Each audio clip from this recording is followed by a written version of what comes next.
Okay, we're live. So we're gonna play. Well, actually, yeah. Like this. Yeah, we're just gonna play some DDLC, Doki Doki Literature Club. That's what we're gonna be doing today, this Friday. And then I think maybe um we're just gonna just going from there. So I did just post my Malviko polls for Genshin. I just posted it like I think just not too long ago. It was a couple hours ago. Maybe like what today? What's right now? It's like 2, 3 o'clock maybe.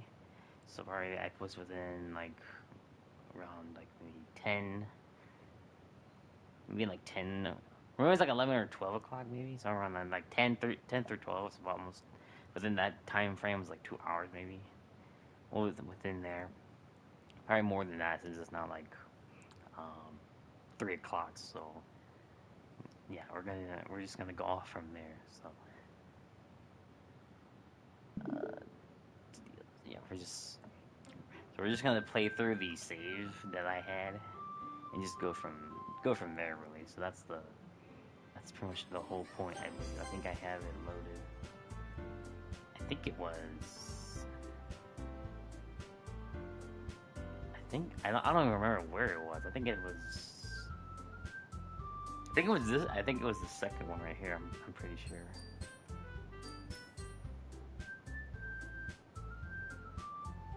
I think 12/11, 2024, 12/11, 20. So yeah, so it would be the second one. Just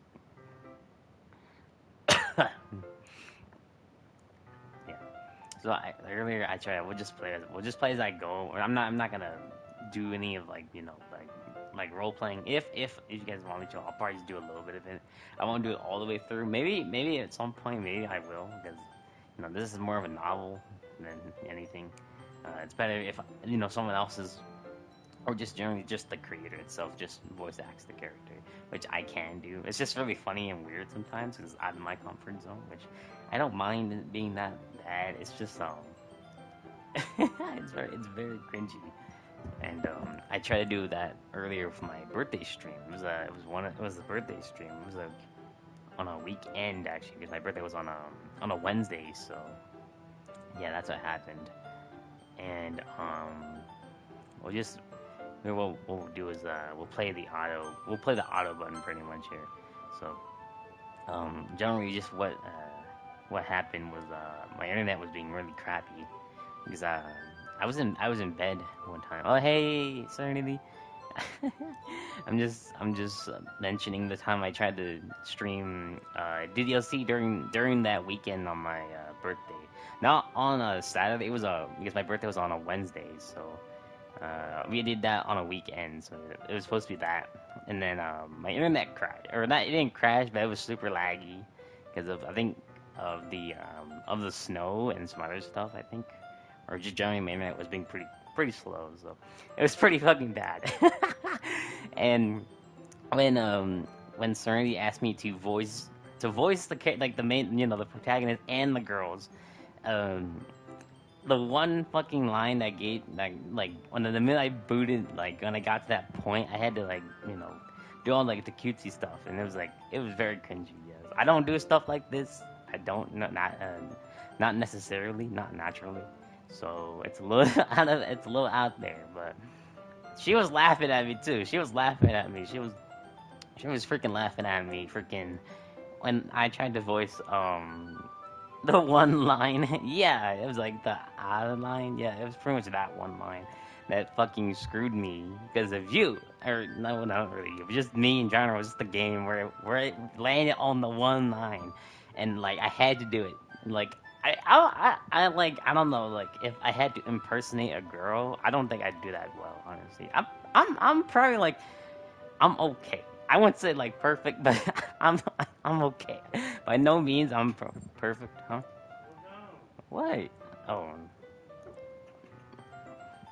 sorry. My dad just came in my room earlier. I'm like shouting too much in my room. Whoops.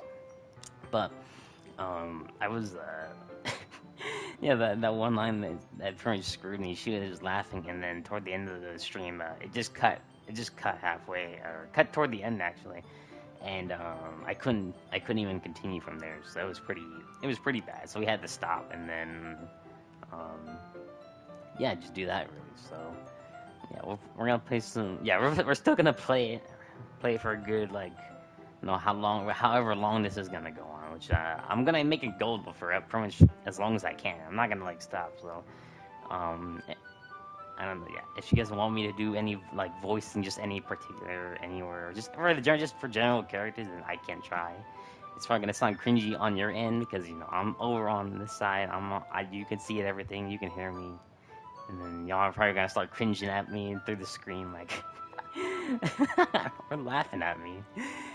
That could also be a thing. But yeah. Excuse me, Jesus Christ. But we will do a Genshin stream. I think maybe tomorrow. We'll do one tomorrow. We'll do a Genshin stream tomorrow. Definitely gonna play through the Arc Conquest. We might not finish it, so we'll just do parts like probably like halfway through the Arc Conquest, and then do some of the events as well. Usually I never include the events through stream. It's just always off stream because you finished.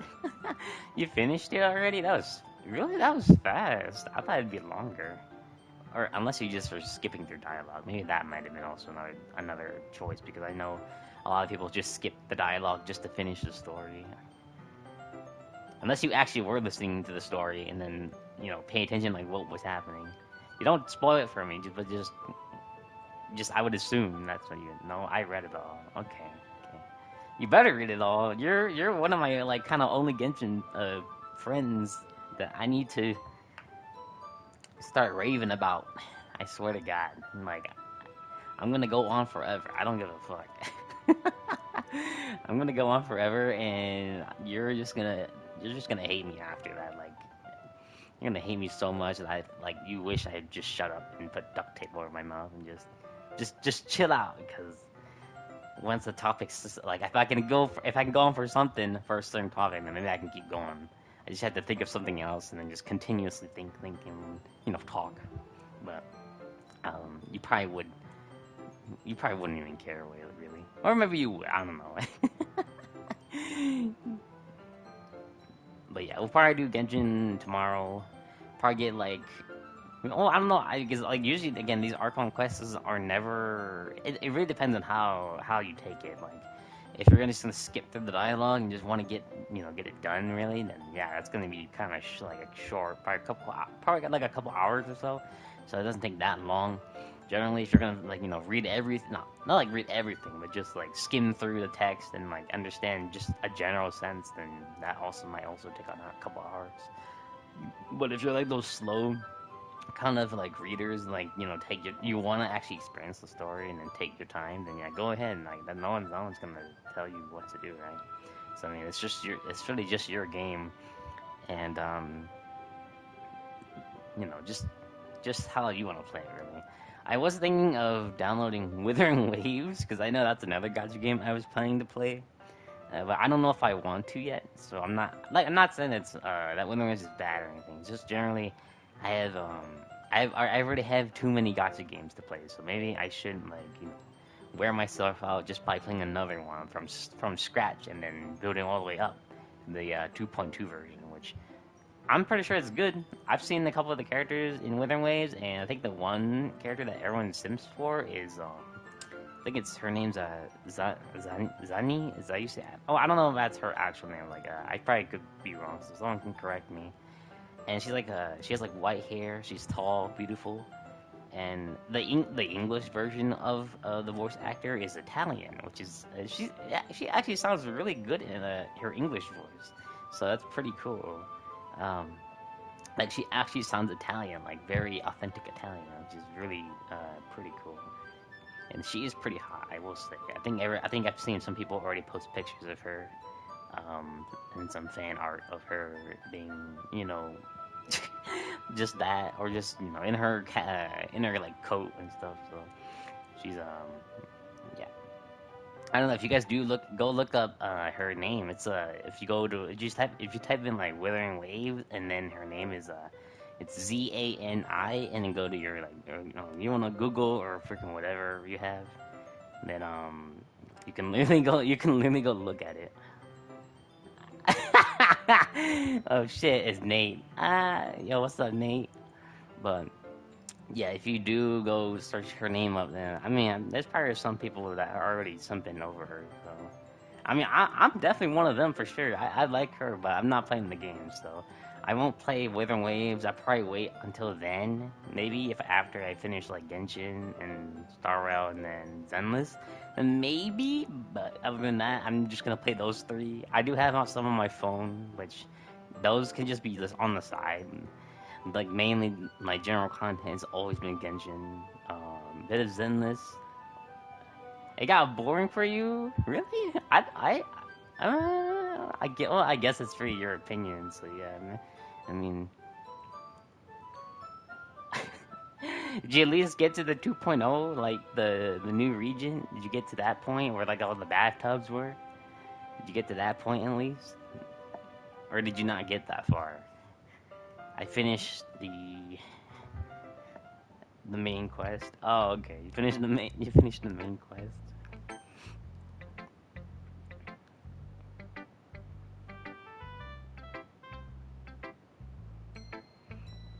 Okay, okay. What do you? Okay, okay. Serenity. Which one? Who should I? Whose poem should I do? Should show to first? Who do you think? I'll let you pick. I'll let you pick who we go who goes first to show my poem. Who do you think should go first? Hmm? You want Monica to go first? Okay, we can do Monica. Oh shoot, that's the auto. I keep clicking X to think like it will do like Genshin's auto system, but no, it's not.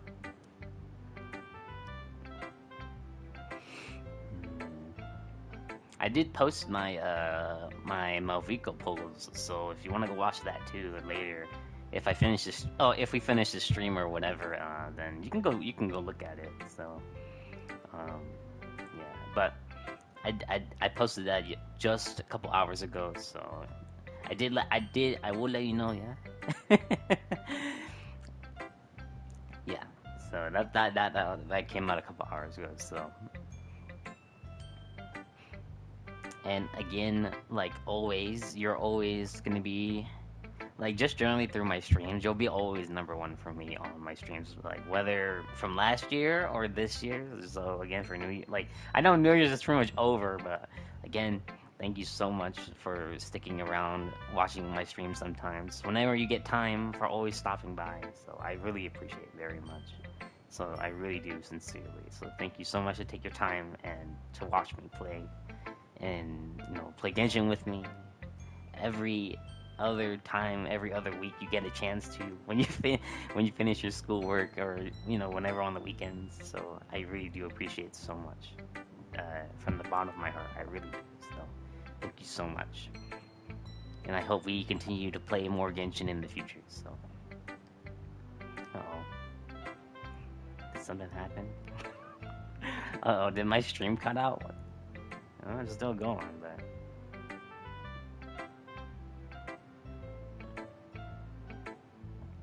Okay, no, it didn't. What? Yeah, I'd let you.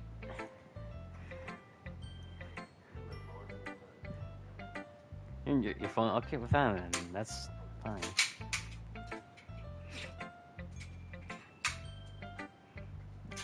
Oh, you trying? So did you buy that part? That one where your freaking airsoft gun? You guys are not wondering right now. My brother has an airsoft toy in his hand, and yeah. Did you buy it? Oh, okay, okay. Which one is it? Or which part of the airsoft pistol is it? The spring, or is it some? Oh, I think it was you, Snapdig. You were just fucking freaking shooting round after round. I mean, you should get like, if you have like real money, then you could buy one of those really nice ones that they use like in actual airsoft that don't have the orange thing, and they actually look like the actual. They all do. What about that? Like actual airsoft, they don't. Oh, they paint over that. Oh, but do the wraps in them know still? Like it's still orange? Like do they still know it's like orange, but they colored it? I'm assuming they do. Oh shit, her YouTube crashed. Welcome back, Serenity.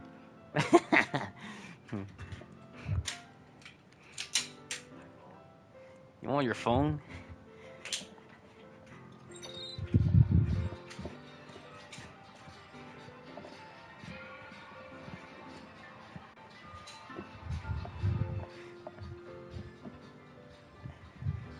I don't even see your phone. Oh, never mind.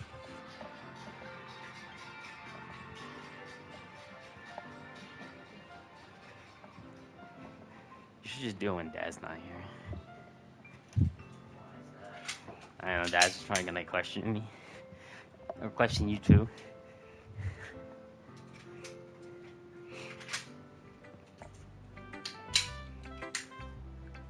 So just do it like tonight. We'll be fine. It's not like you have to do it now. Just do it later. Then we'll just throw the stuff after. So you can go do whatever you want. So I'll let you know.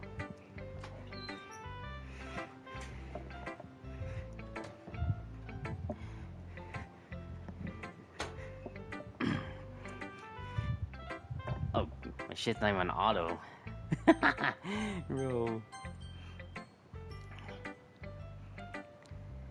You still here, Serenity? Did you fix your YouTube? I'm assuming you did, because you're probably back in it already. You're back here in already, so I would imagine. Um, that's right? No, yes. I'm like looking. Okay.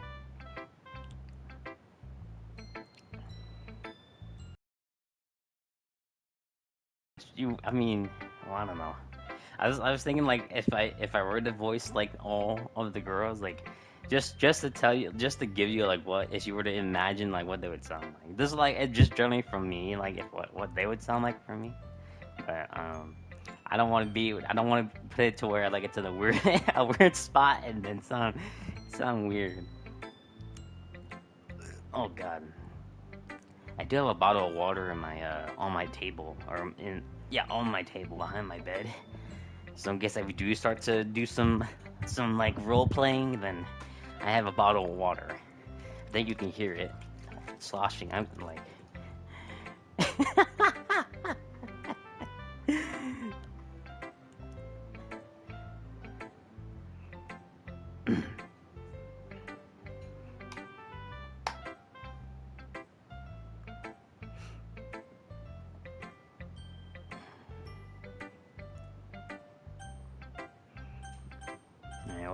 Who do we want to do next, Randy?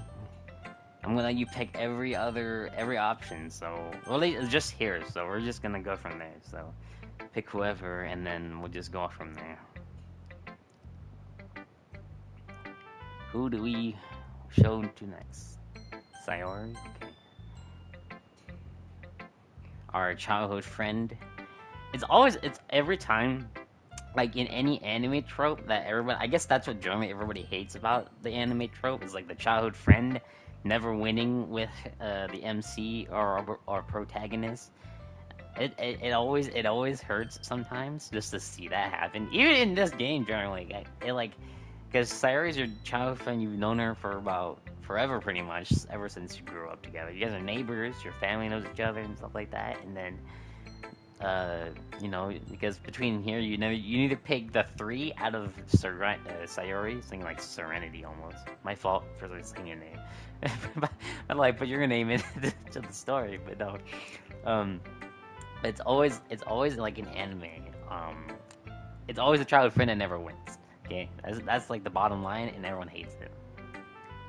Kind of like partners. Trying to Yeah, yeah. But like, if there was like, I mean, I think there's a few animes out there that do like they do the childhood friend like justice, like where the part where they actually come together. Then, um, yeah. Oh, did someone? Oh shit! Serenity's YouTube crashed. Oh no! Oh no! I'm assuming her YouTube crashed again. Or unless not, then it might be just a bug, probably from on my end. It always shows near one or two, depending on who's on the stream. So,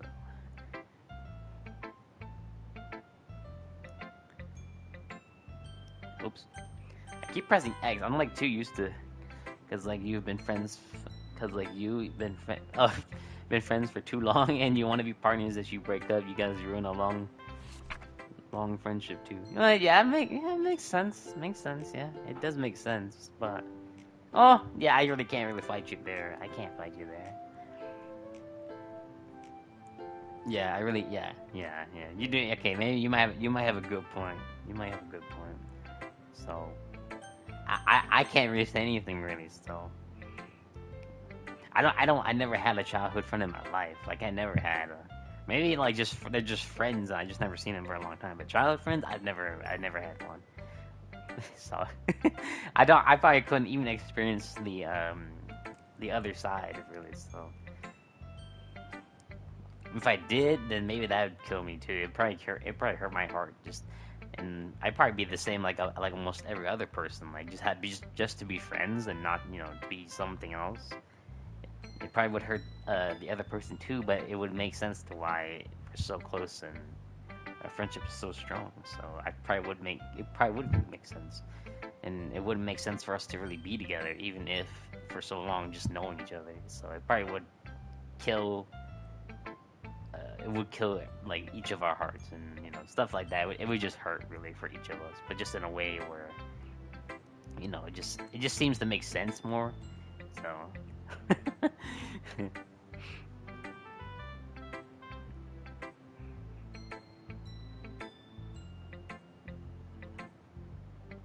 so did you celebrate New Year's with family at all, Serenity? 2025? It was like a couple days ago. I'm assuming it was mostly family because it would make sense for you to be with family in New Year's.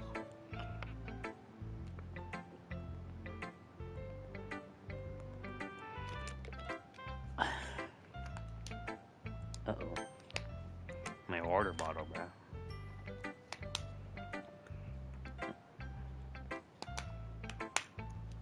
Alright, so who we picking? We got Natsuki and Yuri left, so who's who?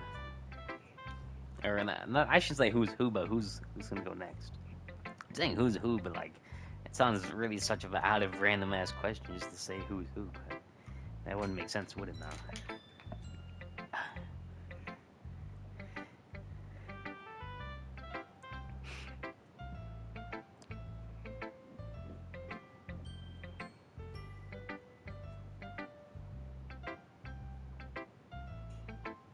I gotta clean up, but you keep talking to do Yuri then Natsuki. Okay, okay.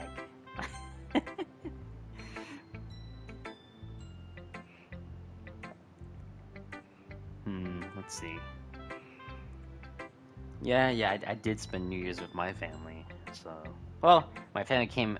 Actually, no, my family was my uncle's at my uncle's house. They were doing a party for New Year's, and then they came back. It was late last night.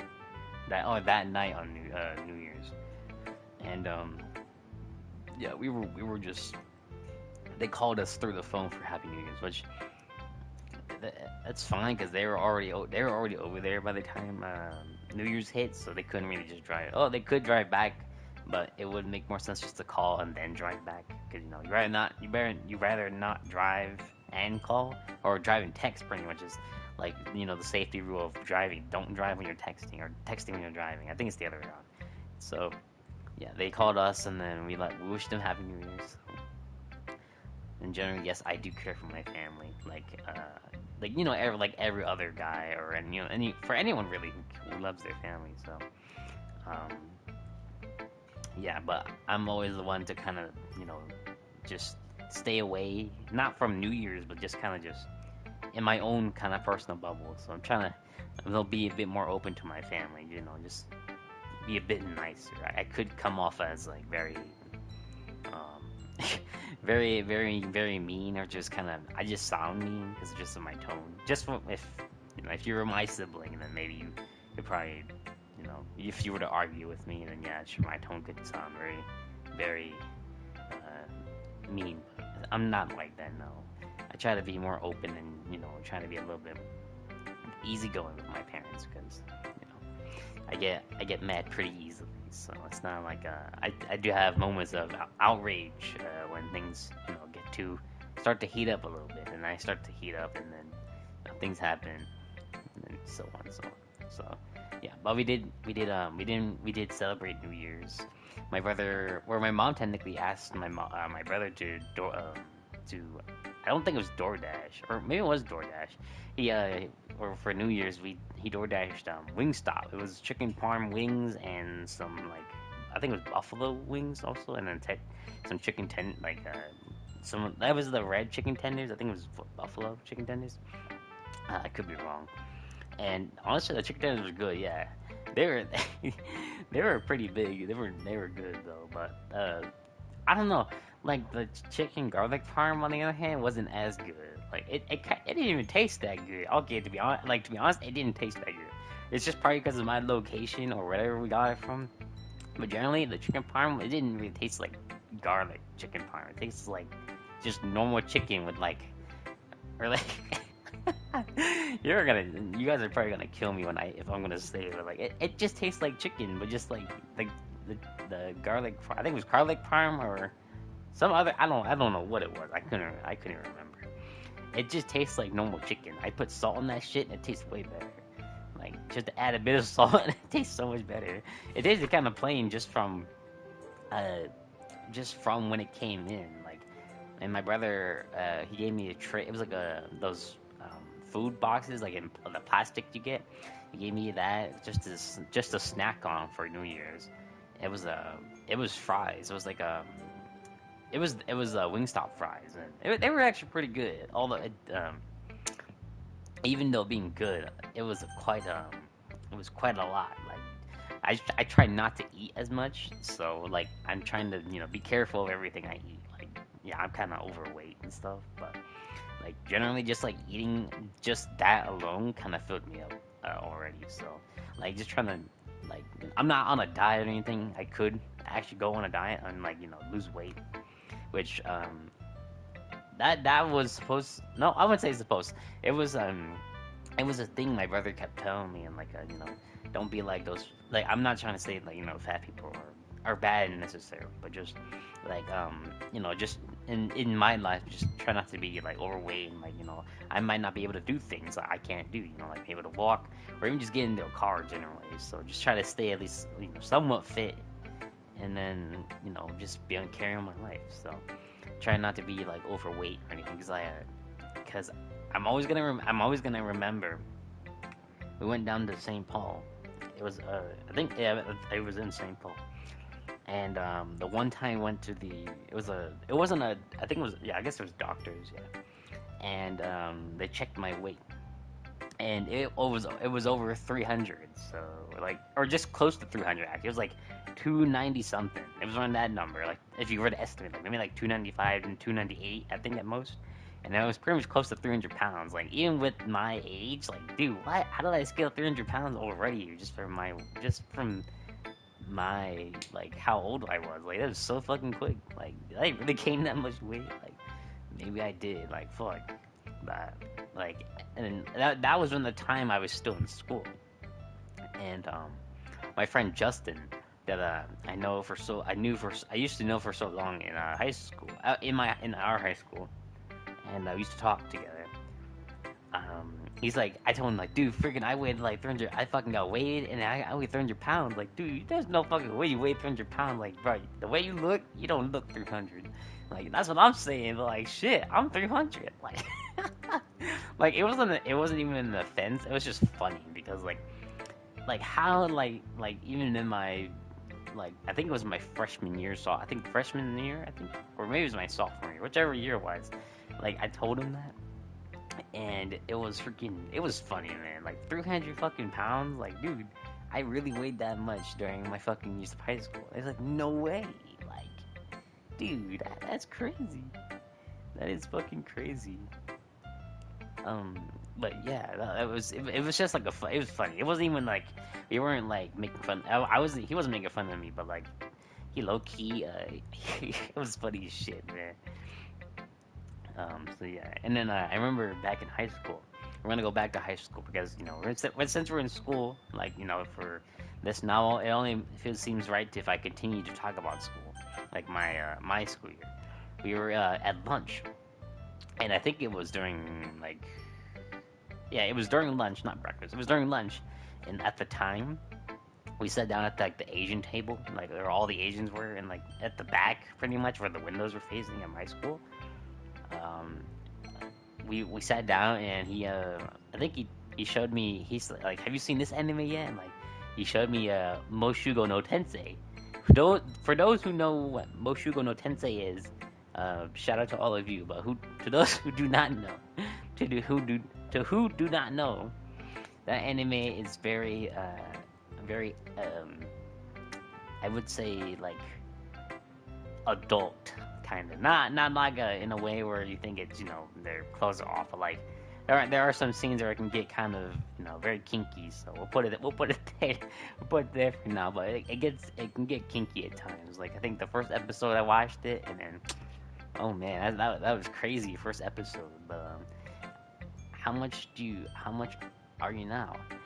I don't even know, honestly. I probably weigh about. I'm definitely over 300 probably by now, given my 20s. Like, like it was just surprising how I weighed 300 during my school year. Like, I'm probably like over 300 now. I'm probably like maybe. I don't even check my weight now. I'm gonna guess it's way over 300. But I mean, I'm still able to at least like kind of run and stuff. So maybe at some point, if I do tend to lose weight and actually eat properly, like or just like eat like yogurt, honey. I know I tried to lose weight one time. Like I was actually dedicated to do it. It's just the hard part about losing weight is really just to actually do it and actually keep it going. Like be consistent about it. Like keeping losing weight and stuff.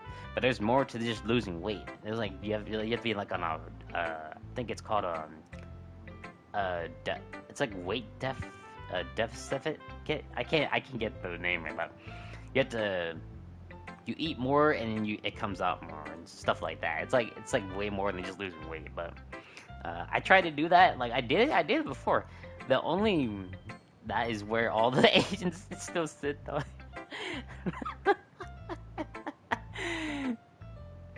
Yeah. Oh. Yeah. I had. Yeah. You're in my school, so you should know that where all the Asians sit. They all sit at the back of the table where the windows are, like where all the straight windows are, and then like the lunch ladies and stuff are to the right, and then like the lunch or no, yeah, you know what I mean. Look, I can't even. I'm like going on forever, but yeah, yeah, yeah, but. Yeah, there's way more to than just losing weight. It's like you got to do a lot of other things too. Like, and I did that for a good like way back. I think it was like after when I graduated school, and then when I was like able to stay home and stuff since I finished school. I did that, and I had like Greek yogurt. I ate oatmeal. It was weird to eat oatmeal for like the first time. It was hard to eat oatmeal. I won't lie. Eating oatmeal, it didn't feel good. It felt like I was gonna throw up just eating it. Not like for the first bite. It just felt hard to swallow because I'm never eating. Jeez, I never ate oatmeal in my life. So, but I had oatmeal with some honey and then bananas, and then also sometimes I would have blueberries in it. Because it would make sense to have something with oatmeal than just having it without anything really. So that was also it. And then my morning routine would be like to wake up at 4 o'clock in the morning, do all my workouts, and then come back up and make oatmeal, and then make oatmeal pretty much, and then eat oatmeal, go back to bed, go back to my bedroom, and then like just watch on my phone and stuff, or just go to bed really, for the most part. That'd be kind of it. Um, and that kind of used to be my thing. Like I woke up so early, like 4 o'clock in the morning, and it was pretty normal. Like I used to be that kind. I'm always that kid that kind of wakes up pretty early, generally early, like pretty early, just to do my thing. But now I kind of fell off apart. That's the hard thing about like losing weight and like is you have to dedicate yourself and actually push yourself to really continue on that path on that path. It's not easy for sure, but like for me as a person, it's it's kind of hard to actually stay motivated to lose weight. It's not easy. There's many things you can motivate yourself to actually lose weight, but like it's just hard to actually stay on track to lose weight. So um, so yeah, that's the thing.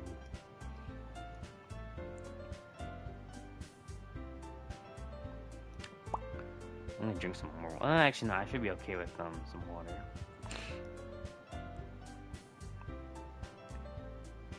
I'm guessing you have some friends that sit back there, right? Certainly, or at least I don't know, like how. Shoot, has the Asian group gotten smaller ever since we left the last year, or at least I left like I think not last year. It was like that was 2 years ago. I think that's 2 years ago, right? Is that how it works? Because it's 2025. Last year, 2024. Just just a couple days ago. So I'm assuming the Asian group in school is pretty small, right? Or is it still big? Some guy friends and half the school is literally Asians. Half the school? Really? I didn't really see all that many Asians when I was in at least my school. Or actually, there's a few probably, but I could name a few friends and some girls out there. I used to know that sat back at the back of the table. Oh shoot, should I tell you about my crush in freshman year? Or like it was kind of a crush, but like I didn't fall into it though. I should tell you about that time. Unless I did tell anyone. Um, so during what happened, so okay. So it was like it was in one's in elementary and the other one was in my first year of freshman year. But like freshman year, like my crush, I didn't really get sad at that point when she. I didn't even ask her out, but like I just knew I couldn't be her with her. So it was like it wasn't as bad, but in elementary school. So we're in elementary school, and we're walking down the street because the elementary school actually is walkable from the house I used to live in. Like it wasn't actually our house. At the time, we were living at my cousin's house because we didn't have a place to live. So we walked to school every morning with them and with my cousins as well. Like it was with them pretty much. And I think it was I don't remember what grade I was in at the time, but I know I was in elementary school. I think it was somewhere between my middle school. Yeah, technically, like, would middle school count in elementary school? Maybe I'm not too sure, but yeah, I was in elementary school, and there was this one girl, and I think her name was May. I don't know her name. I don't remember her name honestly, but it was this one Asian girl, and she was like a neighbor in our street that she used to go to the same school as us. And I walked up to her where we just randomly on a day, like we were playing outside, and I asked her out. Like I asked her to be, I think, my girlfriend or something. And it didn't go as planned, and she fell on rejecting me. It wasn't like a bad rejection, but like it was just like it's like I'm not your type, and, like all that stuff. I'm like I'm not like oh that's fine. Like and then I just walked away after that. Maybe and that was probably when the moment that kind of hit me the most. Like it was sad. I wasn't crying, but it was sad. And then I think that was the point where I kind of just fell off of love at that point because like I think at the point and in my life at that time, I was just trying to chase love generally, like how most boys are like, or just generally some boys like at a very young age, chasing love, and that kind of just fell off for me, and I didn't really um, start chasing, girls and love, and so I kind of gave up on that pretty much. Then freshman year in high school, um, I guess we'll just go with this one. But yeah. So in freshman year, I was in an English class, and actually, she was a really nice teacher. She was a really nice teacher, and this girl, this girl. Her name was I know her name, but I won't be I won't be sharing names, but um, she was in my, I think it was my second hour class, third or second hour, maybe first hour, I can't remember really. It was an English class, and it was at the bottom of the steps. Call her Jessica. Yeah, I guess we'll go with that. We'll call her Jessica. Yeah, yeah. Just to make a story. Okay, sure. But her name was Jessica, and I think it was my first or second. I don't know which hour it was in, but it was like at the bottom of this. It was in the first floor. It was an English class, and she didn't sit next to me, but she was like sitting across from me, and like I just I fell in love at first sight, just like just looking at her, and it was just boom, just like that, and like I don't know what the hell got into me. I didn't even like disclose it. I just kind of like fell in love just there. Like I never asked her out, which is fine. It's not like I was desperate, but I just kind of kept my distance away because I know how I can come off of people. Because I'm very shy when my first year came, so I didn't know her all that much until like later throughout the day and the week that we were in the class, and she was genuinely nice. She was very nice, and yeah, and then after that, I think towards my not senior, it was I think sophomore year I think. I'm pretty sure it was sophomore year. She invited me to go be in the K-pop club, which it was after school. So I never went there for like the first time. Like I just kept saying no because I didn't know what it was like. I didn't really, I wasn't really that kind of guy to be in clubs generally because like I'm not, never like that at all because I don't like being part of anything really. Which is not saying I don't, but like I just never really wanted to be in a club necessarily. But then I got dragged into it, and there was a lot of other people that I know that were in the K-pop club, like some of the Asian people that I know during my time in school, and surprisingly they were pretty fucking good at like dancing in K-pop, like the songs to it, and like singing some of the songs in K-pop, and it was loud. It was loud. Like they were using one of the teachers' rooms. I think it was the I know the teacher's like I remember the teacher's name, but I can't remember. I'm not gonna say it. But it was in the I know it was on I think it was the second or third floor. No, third floor of the high school, and she was a really nice teacher. I had her for my last year, but they did K-pop there. They did some games, and I did some dancing in K-pop a little bit. Like it was one of the girl songs I did dancing to it, and then like there were some one of the girls' friends that I know. She was like, "Okay, more like you hitting it," and like, yeah, I was okay. I wasn't good, but I was okay. It felt cringy though, like being in that space, just doing it there. It was fun while it lasted for like a couple seconds, and then that was it. I'm not good at dancing K-pop songs. I was okay. So that was it, and then like later throughout the year, they were still doing it, and I just like being in the clubs. It was nice, but I was just really never a part of the actual K-pop, which it's not sad or anything. It was fun being there. It was great. It was great. But I just could never really be in part of any clubs like that. I can't really. I'm not gonna be a person where like I'm gonna be in there and like know everything. Just generally just being there for like a couple of like days, maybe weeks on ends. But they were a nice group of people, group of friends I knew, and like during the cultural festival, especially when they came up, like they all were dancing and shit. It was pretty cool seeing them all on stage in school, like dancing. Like they were all dressed up. doing all these K-pop moves, doing all these K-pop songs. Like, oh my god, this is actually fucking cool. Like, it was pretty cool to see them do it, and it made sense for them to do it and not me. So thank God I wasn't. I thank God I wasn't sticking around. I'm just glad to get to see them actually, express their love for K-pop and stuff. So it was good to see them. So it was good. And then after that, I kind of just didn't really like, uh, um, like I didn't really care about Love anymore. Like I didn't really like care about her as much now. At this point, we were just friends really. So throughout my school year, I've always been her friend, pretty much the only friend like just to talk to. Like anytime she wants to talk, now she'll come up to me and we'll talk about some stuff and things like that. And she'll laugh at some things I'll say, and then I'll just go on about it sometimes. And it was fun. So it was like that basically. We were just friends. We weren't like crushes. I had a crush on her, but I kind of faded away because I didn't think about it that much anyway. So she was just a really nice friend.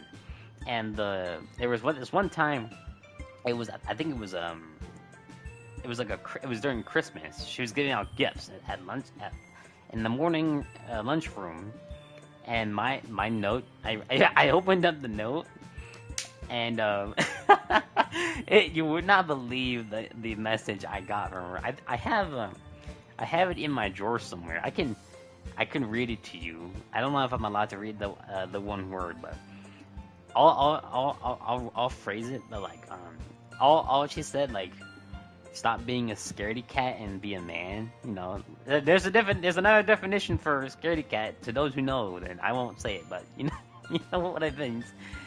And after that, like toward the end of that one, and it said like, just kidding. You're a nice friend to talk to. Like, you know.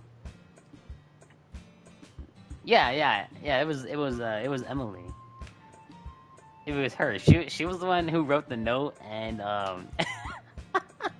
it was funny. Like I think I got offended a little bit, but I didn't think of it too much.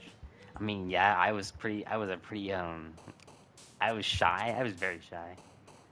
Yeah, I told you about. Okay, I told you about. Yeah, so um, yeah, so that was it, and then like later on throughout the year, that was it. After that, and then we just, yeah, that was it. So really, I didn't really break up with anybody during my school year. Just we were just friends, really. So I'm not mad about it at all. So um,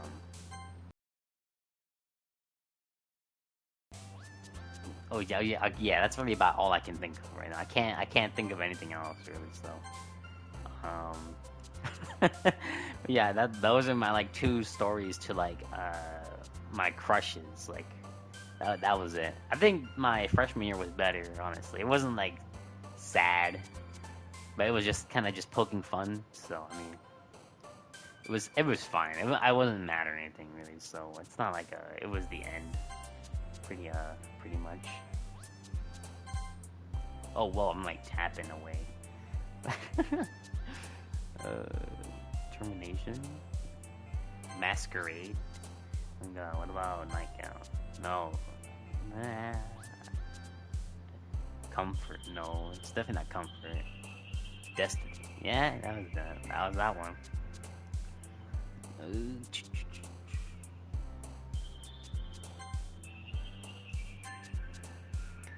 Surprisingly, I know some of these words. Like not like their sentences, but just like knowing whose words are whose. Like Sayori, Natsuki, Oriori. It's probably the most I've known.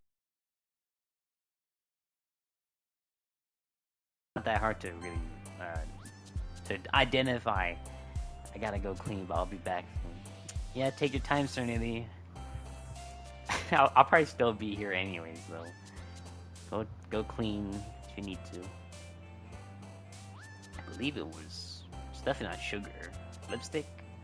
No. What about this? Uncontrollable. Graveyard. Ah, I knew it. I know some of these words, surprisingly. Like, to pick the girls' favorite words, pretty much.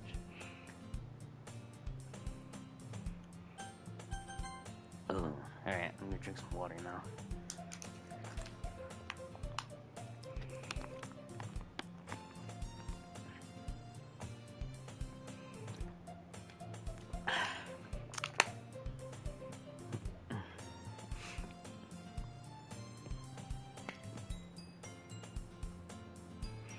What do we have with the stream anyway? About 50 out, 50 or 50 minutes. Whoops, I'm saying 50 hours. Like if we were to keep going forever, but no.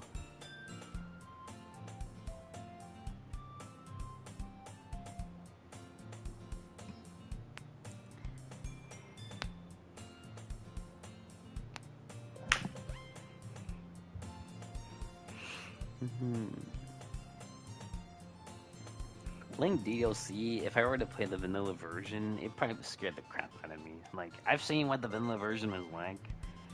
I don't know if like just generally YouTube's gonna allow that kind of stuff. Just just playing the vanilla version. I think that's over pretty much. That was years ago. Playing the vanilla version of DDLC was was pretty horrifying. It was pretty dark.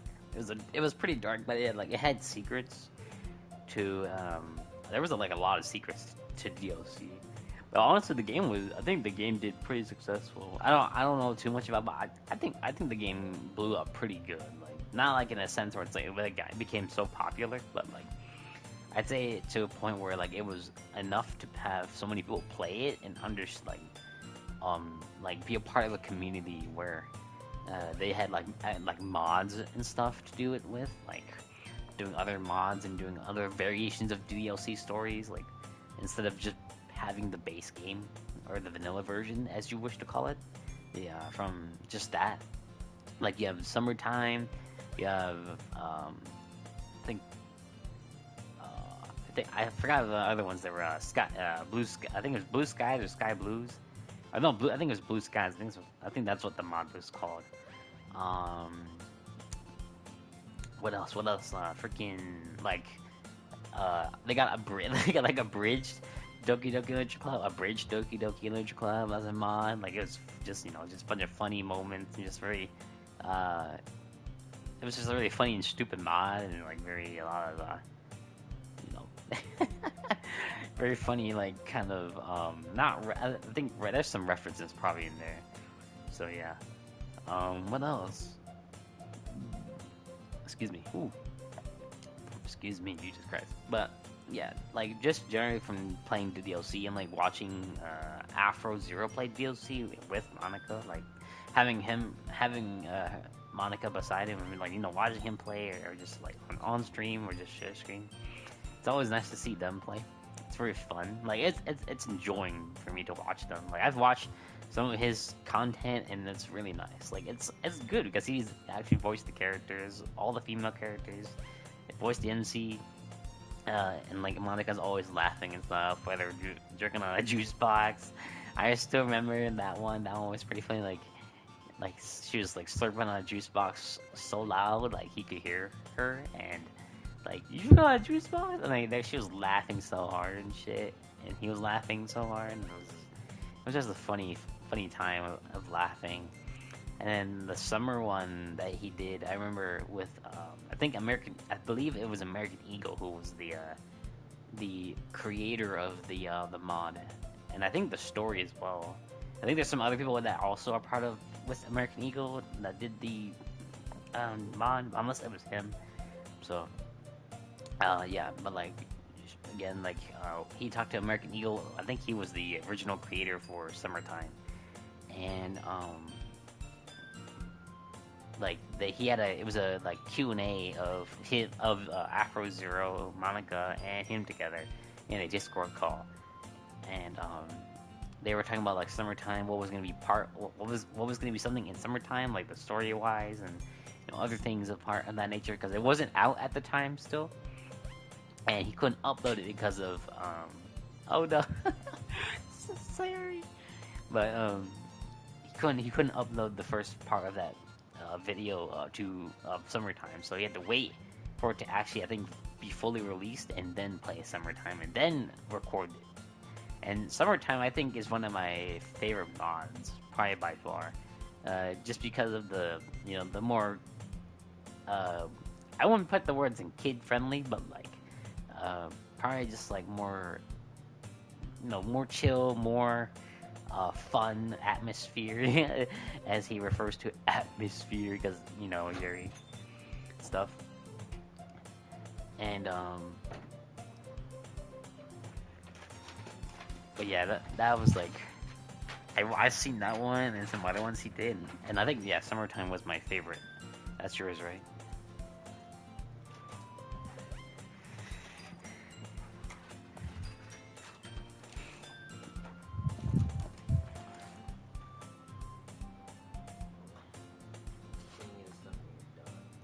Yeah.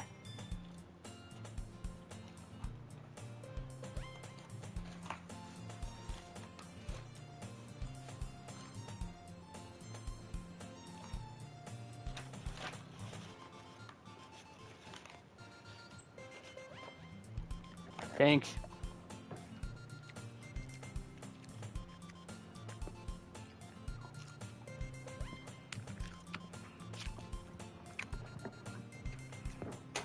My brother DoorDashed me some McDonald's because earlier I think it was yesterday actually.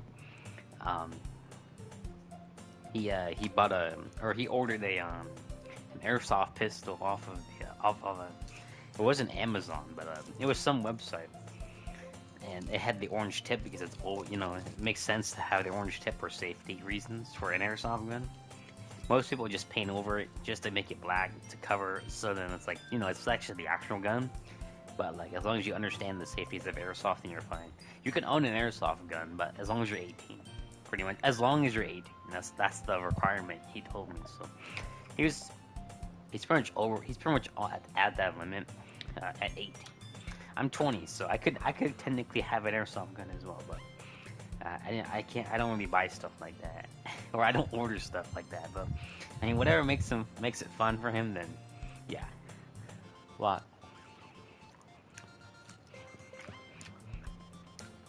he had we tried the airsoft gun, and he didn't know how to reload it for the first time because he had the speed reloader that you click to push down on the bullets to feed the mag, like the handgun mag.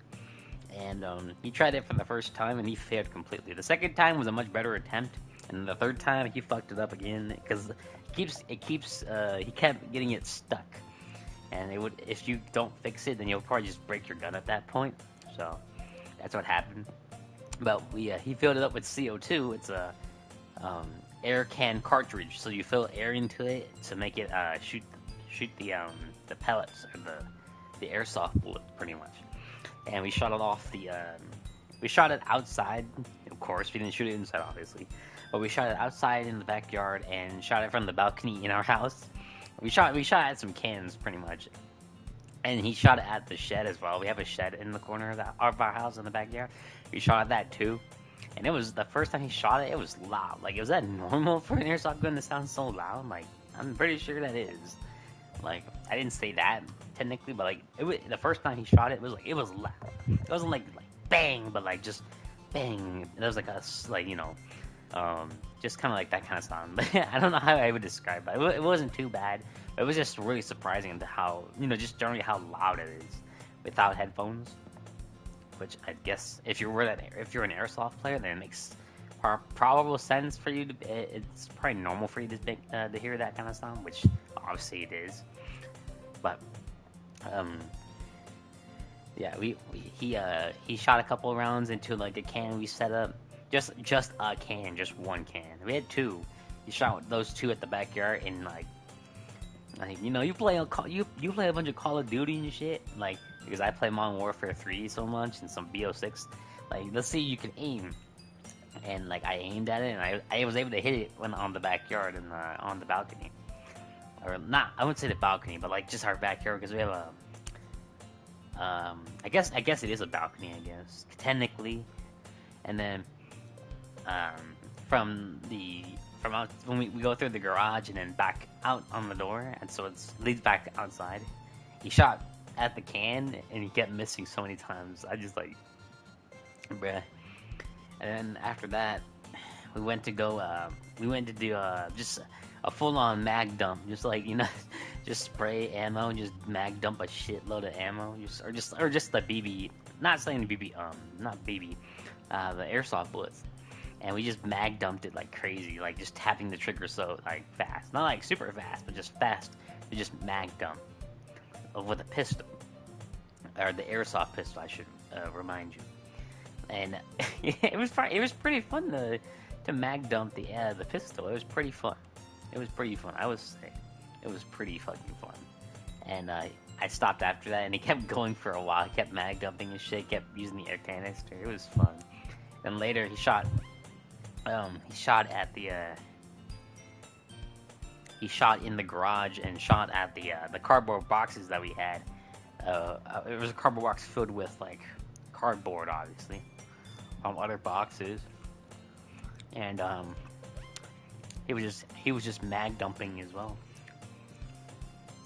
And like, it was pretty fun. And then we shot a Mountain Dew can that we set up in the garage as well. And apparently I missed the can. I shot the microwave. It didn't break though, but I know for a fact I could probably break a microwave for sure. Most likely it can break a microwave if you're not careful.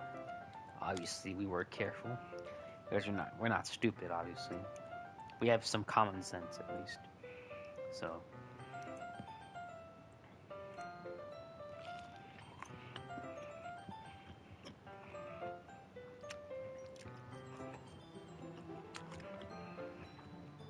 But yeah, that's what happened yesterday, and he made them like earlier when he got the when he got the gun.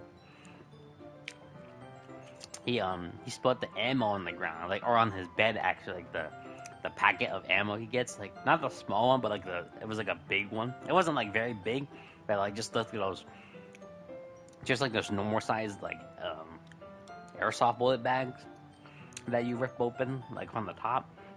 He spilled it all over on his bed, and like it was everywhere. It wasn't like everywhere, but it was in like clump on his bed, and so he had to pick it up and put it in the bag, but it was useless.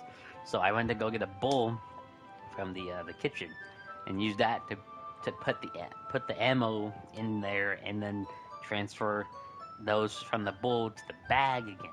So that's what we did. At least that's what I did. That's not what he did. He was busy trying to fix his gun because he kept fucking it up. So that was it. Right now, he's trying to freaking buy more CO2 cartridges, but I told him it was pointless. You might as well just buy shit with DoorDash.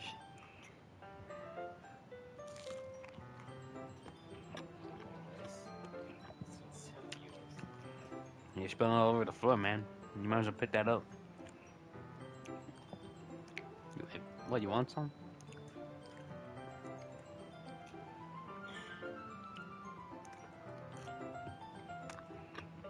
You're still planning to buy more art cartridges? That's what he said, guys, maybe. But I guarantee you he's gonna buy more. That's gonna be later.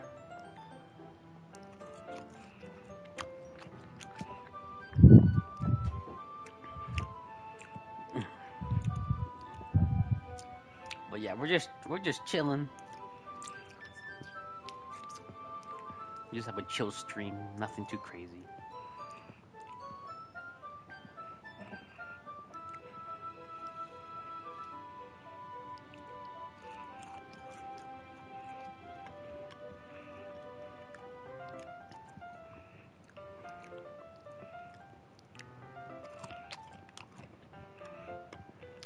I don't know. Like, would you guys still go to McDonald's even after like all the inflation stuff?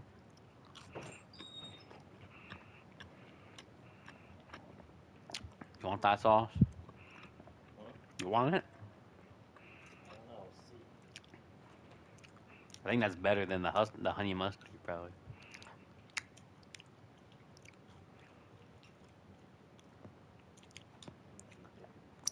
What does it taste like? Does it taste like crap?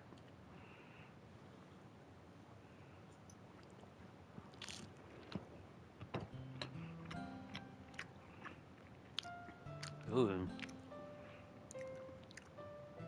why does it taste so weird? This is spicy. Oh, spicy buffalo. I don't know. It tastes weird. Like it doesn't even taste like spicy buffalo, but I guess that's just how it is.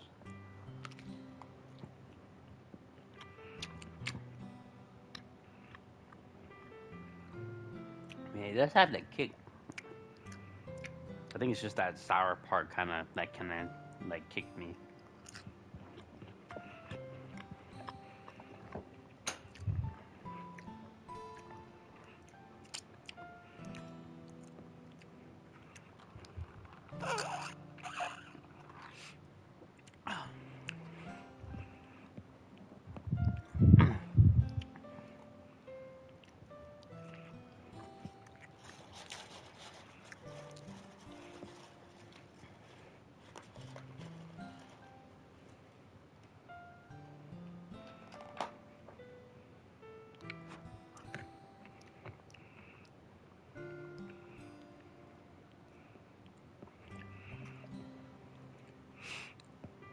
Whoops.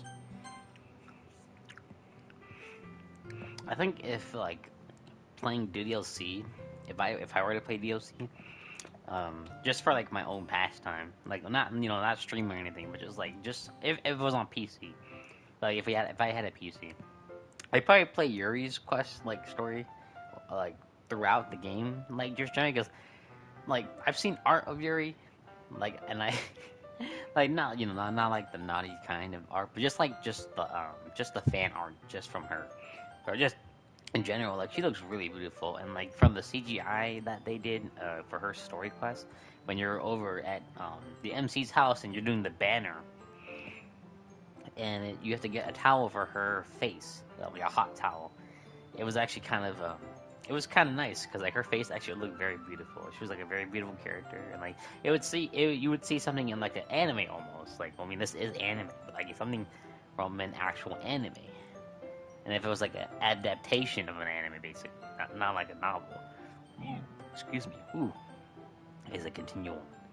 But yeah, Yuri, like from the DLC series or just from the games or like stuff I've seen, Yuri is probably my most favorite character out of all of them, out of all of the girls. I think Monica comes in second, and then Sayuri, and then Natsuki probably it would be the order I go in. But Sayuri, not Sayuri, Yuri is probably one of my favorite DDLC characters by far, just because of her sophisticated characteristics and like her personality. Like she's very shy at things. She doesn't really share a lot of things. Like she's open when you're like you're understanding and like the books that she likes and like stuff like that. Like it's like that. So I like her a lot for her character.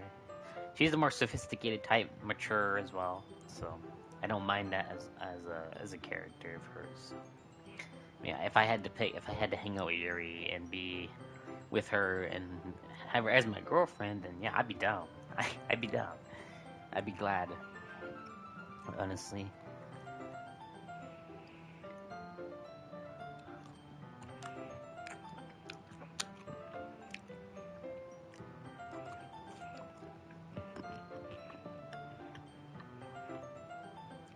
I don't know, that buffalo sauce is still. I don't know how I feel about it. I think I just rather eat the honey mustard, and that'd just be better. What? Close my door, boy.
Mmm, that's pretty good.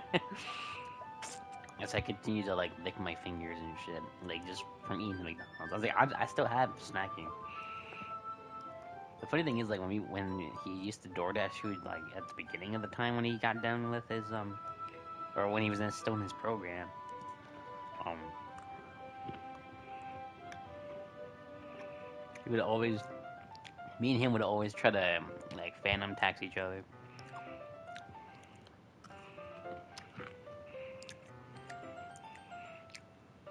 It would always it would annoy me sometimes, but honestly, it wasn't even that bad. Now we don't really phantom tax no more. We don't say phantom tax. We just kind of just snack food away from each other, and then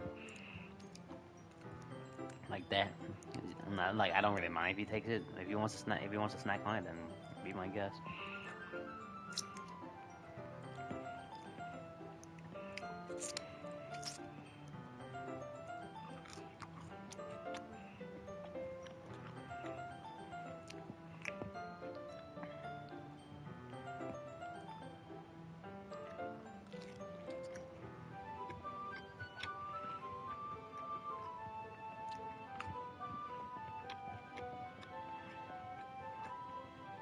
Oh man, it's the CGI is always so good.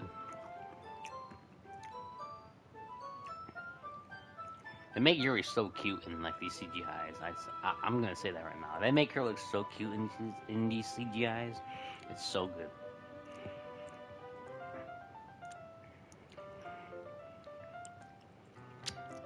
I mean, a mature girl can look cute too. I mean, there's no doubt about it. Honestly, even in anime, there's nothing wrong with that, man.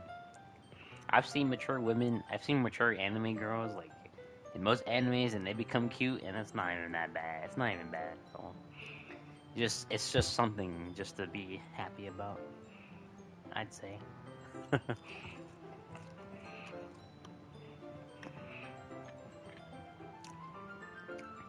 just gonna give it the side eye.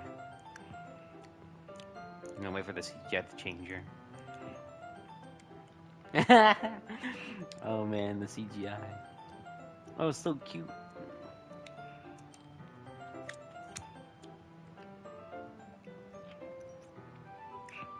Excuse me for sorry for if I'm licking at my fingers too much. I forget. I'm so sorry. If that annoys you, forgive me. You know, this McDonald's is it's pretty good, man.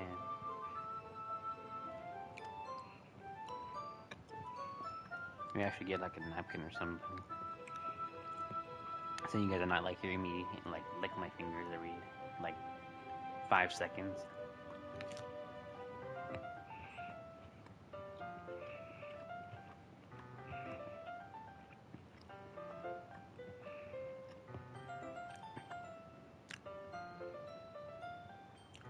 She wants more. Come on.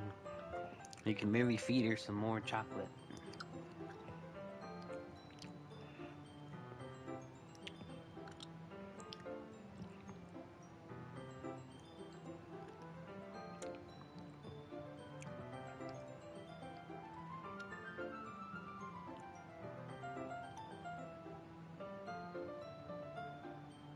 How did it even come to this?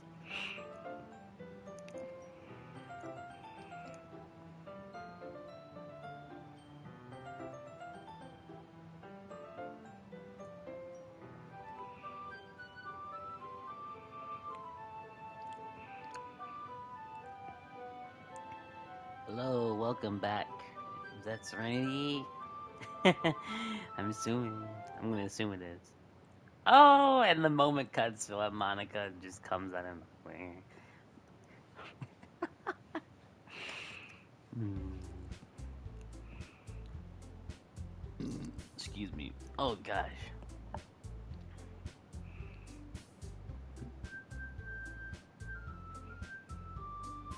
Of course.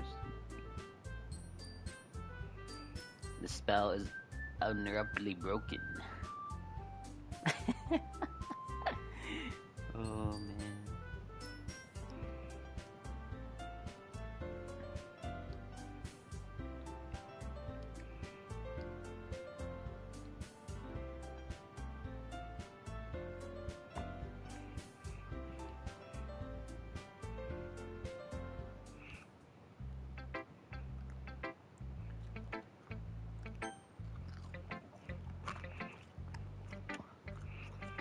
gonna finish the whole game. I already pretty much beat the whole game. I think I finished the game already at the time. I'm not sure. I mean, I probably could if I probably can finish the game. I've done. I pretty much beat the game. I think already when I played it, and then I did the side stories after, like the small stuff, like in the plus version. Not the this isn't the vanilla version, honestly, but um, I mean, I could probably finish the game. Like, it's not that long. It's definitely not long. Well, I wouldn't say not long, but it doesn't. It probably takes me a couple hours to finish if I'm gonna like do the dialogue and if I decide to actually voice the characters and do that, and that might take me a couple hours to actually do and finish the game. But I mean, it's not all that bad. So we'll probably still stream this like over the weekends. I think for like the weekdays, we'll probably try to make a video of Malvika's kit because I haven't made a, a Genshin video like that in a while, so we'll probably do that as well. So look forward to that. So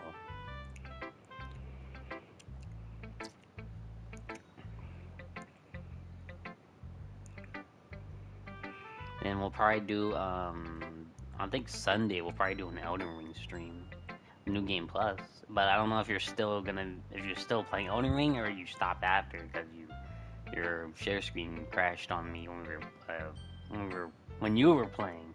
So I don't know if you're still up to do that. If you're done playing Elden Ring, then I understand completely. So if you're not up to playing Elden Ring, then we don't have to. I'll just play the New Game Plus as I intend to Sunday on stream, and then we'll just go from there. So if you're still willing to fight Melania, I can still help you. Then by all means. But if you're not willing, I didn't say not willing, but if you're not feeling up to fighting Melania or fighting Malekith, then that's fine. You don't have to play the game. I'm just saying. So I don't know, because I was gonna ask you if you're still playing Elden Ring, but you crashed on me and you didn't hop back for a while. I think you were. I think you went to go eat after that. So eternal rage that you had. So I don't know if you're still down to do Elden Ring and fight Melania, then yeah. But I just need to have some confirmation, so that I know that if you're not, then if you're not gonna play Elden Ring at any time soon, or if you just stop, then I'll just go on and do the New Game Plus as I intend to do so, and we'll stream that Sunday. So at least if I can get a confirmation in chat, that'd be nice. If not, then I don't know. I'll probably have to call you.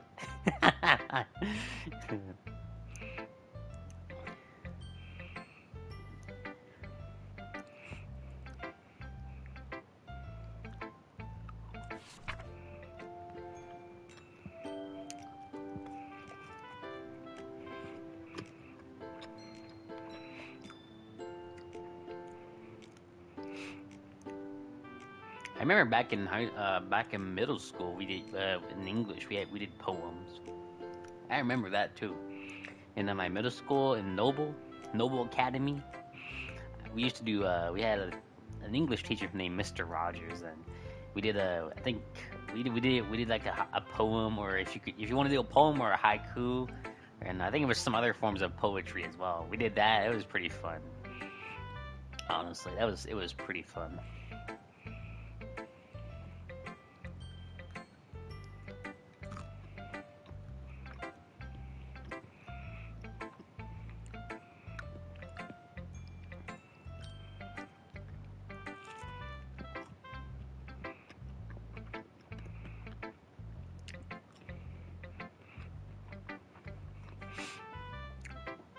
Uh-oh, my auto play is not on.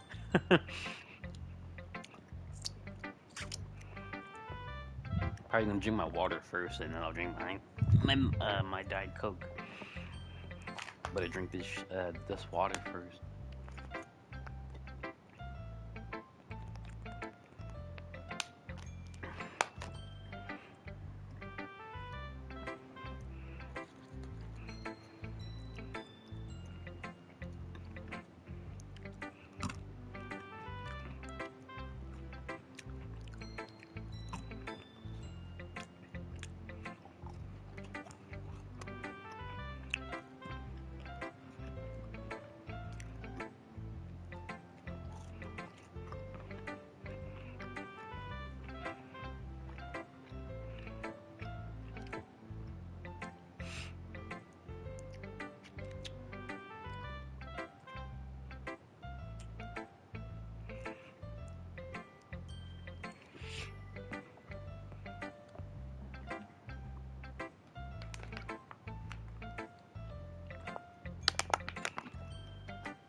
don't think Snoopy Q got my message. I'm gonna have to call this guy later.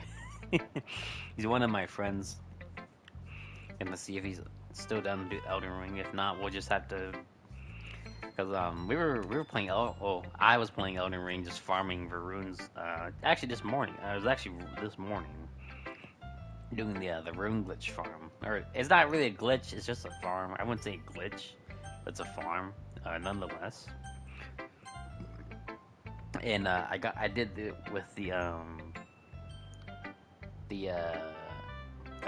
forgot I forgot it's a great sword. It uses it's called it's not I'm gonna think it's like Ocean of Gold, but no, it's like it's something with gold in the name, and it does like a giant AoE effect. So I did use that and with the gold scarab to rune farm to get like 2 million, 1 million runes within like just a couple minutes. And earlier, it was like yesterday or I think the day before that, I was watching him play Elden Ring and trying to help him fight like Melania, and he was trying to get to Malekith at that point, and he kind of just stopped his game. I think his internet crashed on him, so then he went to go eat probably after that. So I know the game can be challenging sometimes, especially for his build is good. It's just that since he's running a bleed build, it's a little. I wouldn't say it's hard. Most builds are doable. Any build you make in Elden Ring is doable, as long as you know what you're doing, like how to set it up and like how how to rotate between your items, like with your flask, your skills and whatnot. Have the right setup, you'll be fine. You'll be able to do some massive damage. Bleed is probably one of the like affinities that are good because once you build up bleed, they take a chunk of like a portion of the enemy's health. It's pretty good build. I've seen really good damage with bleed builds, especially with Melania's sword, and I believe with the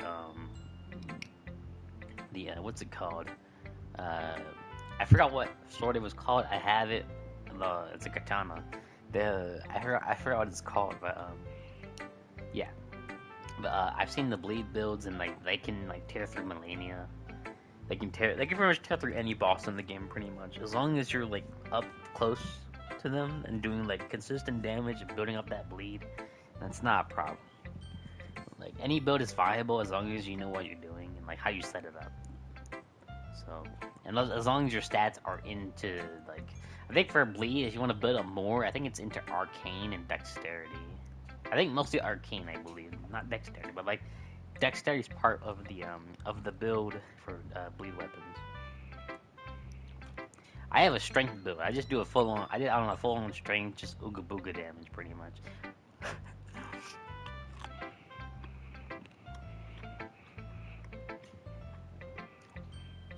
And some of you out there are probably gonna be like, "Oh, you're using a strength build, so basic, so basic." It's like when you're using a strength build, you're just tanky, pretty much. Like you can some ashes of war that you have are tank and give you like hyper armor, pretty much. Like, yeah, I'm simple. I'm gonna pick a strength build because I like great swords.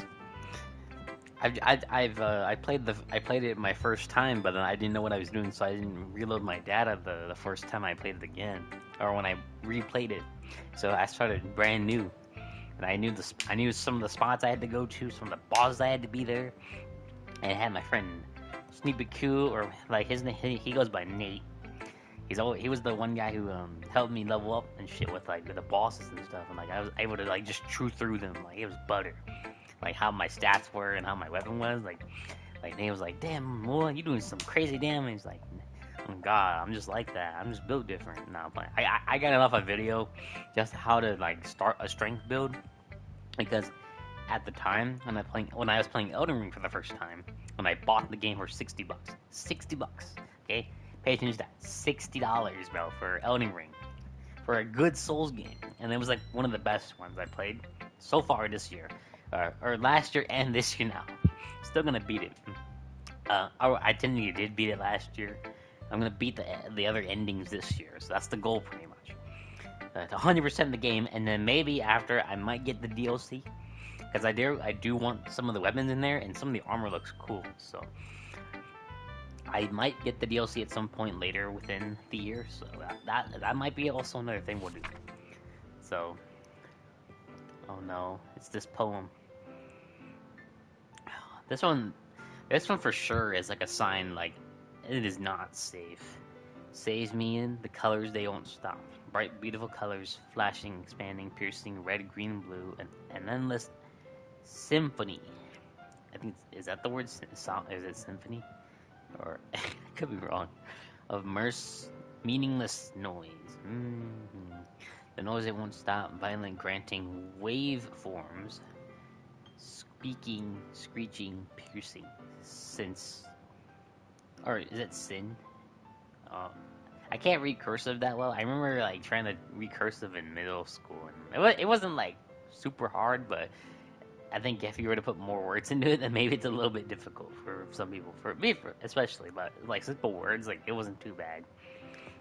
I think it's It's like consonant, tangent, like playing a chessboard or a chalkboard on a turntable, like playing a violin on a pizza, or not violin, it's like a vinyl on a pizza crust.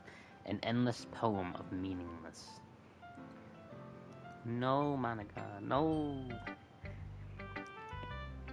But what was I saying? Oh yeah, Elden Ring. Yeah. So then yeah, we were playing Elden Ring, or I was playing Elden Ring for the first time, and I didn't know what the hell I was doing. Uh, like trying to do a strength build, and I didn't even know what to put my stats in at the time. It was just all random, pretty much. I chose a random class. I chose a random just put points into something random. I don't know what it was, and I just kind of went around the map, and I went through like so many parts of the map that I was underleveled. Excuse me. Ooh. I was underleveled at the time, and it was pretty bad. It's pretty difficult if you're underleveled when you're not supposed to be in a certain area of the map, and like you're not even progressing into the story. Like I beat the first couple bosses like playing Elden Ring, and throughout that point I kind of just stopped after. And later now, within last year, I came back to it and looked up a good like strategy of a strength build and how to set it up. So I looked that up. It was on YouTube. Thanks to all those creators out there, like those guide videos that help a lot of newcomers or just people that come back. Like especially me, it helped me a lot, and I learned from them. So because they played more than I have, and thank God that they exist. Um, we I did that, like beat the big dragon in Kaelin, farmed his runes, got killed him, got his runes, and got the talismans that I needed for a strength build, like an early game strength build, and then even in good and end game at some point, but like towards early mid game, I was doing pretty good damage, and my armor was getting along just pretty good. But all of the weight was the issue that kept killing me. My freaking endurance was the issue because of the weight. The weight requirements for armor is pretty heavy. If you're gonna go for heavy armor for that poise damage, or that poise buildup for stun locking enemies almost pretty much, or just like having hyper armor active passively it's an active poise, not passive poise. Or actually, I think it is passive poise and active at the same time. But I think it's active poise probably. Um, some of the bosses or just from doing just trying to get the talismans that I needed just for it. Especially the Great Jar Arsenal, that was a pain because of the 3 enemies I had to take on for the Jar Arsenal just to get the Great Jar Arsenal, and they kicked my ass like a lot of times. I never gave up. I kept going at them, and I eventually beat them. So generally, when you play like Soulborn games or Soul-like games, I guess you would say, like just be patient when you play those type of games. They can be challenging, but that's what makes it fun and worth your time playing. Sure, yeah, getting beat down and stuff isn't fun, especially when even at the highest level, you still get killed no matter what. It doesn't even matter about your level really. It just really matters about how your skill and your play, how you play against these bosses, and if you actually take the time to learn to fight against them. Not saying that anyone out there is bad at playing a soul game. It can take up to probably a couple good months to learn, or I wouldn't say a couple months, probably a couple days to learn the boss. Just the boss's simple move sets, and you'll be fine. You'll be ready to go. And then just take what you learn from that kind of boss fight and then implement it into like other bosses. But like some of them will be different. Others will require different requirements, like to fight. Just change up your tactics and you'll be okay. As long as you're not putting yourself out there to where you're just going in every other time and just kind of thinking you're a powerhouse and just ramboing in there and just thinking like like even as much as you do so much damage, you still can get hurt pretty bad if the trade-off is even worth your time. If it's worth trading, then sure. But sometimes you don't want to always trade. You want to find a good open window when the boss isn't like ramping on attacks, and just pick your battles and choose your wins and losses and pick those, and you'll be fine. You'll be all right. Honestly, I like games like those, like Soulborn games. Like I played Neo 2 with my friends, and that was fun. And honestly, that game was That game was amazing. It was a good story, good game, good armor, good weapons, great weapons. Honestly, I think the bow staff was my favorite, especially with like I was able to like be like basically like a wheel, like flailing basically like as a wheel with the Benkei staff. Benkei was actually my favorite character in Neo 2 in the DLC. I think I bought the DLC. I think, or yeah, I think maybe it was a deal. I think it was a DLC. But yeah, honestly, that weapon was my favorite by far, and I did so much damage. It was amazing, dude. I basically was chipping bosses like that, and it was amazing. And for like Elden Ring now, oh whoops, what? I thought my auto was on. My fault. Sorry, audience. But playing Elden Ring now, I'm having to be at like 201 thanks to the Ruin Farm I did and the build I had set up early. I'm enjoying Elden Ring so far, so it's been a great game. Honestly, it's a great game. It's just probably to some people, it's not always their type. It's not always their type, which is understandable because you know how challenging these bosses can be, even early game, mid game, and even to end game. Like sometimes it can really hurt it can really hurt you. So I understand why it can be a challenge for some people, and even many, even veterans themselves. Like they, it looks easy to them because they played this game more and they know more. Like they understand the movesets of the boss, where to land and where to dodge, and where to place their attacks and hits in certain conditions of that boss. And like when their ultimate goes off and they go for an opening window and that's over, and bang, bang, bang, just chunks of health gone over the mere seconds. It's just cool to watch them because they know more. They have more knowledge into the game. They know like the boss's weakness. They know where to dodge. Where to place attacks generally, or stuff like that. Like any other gamer would.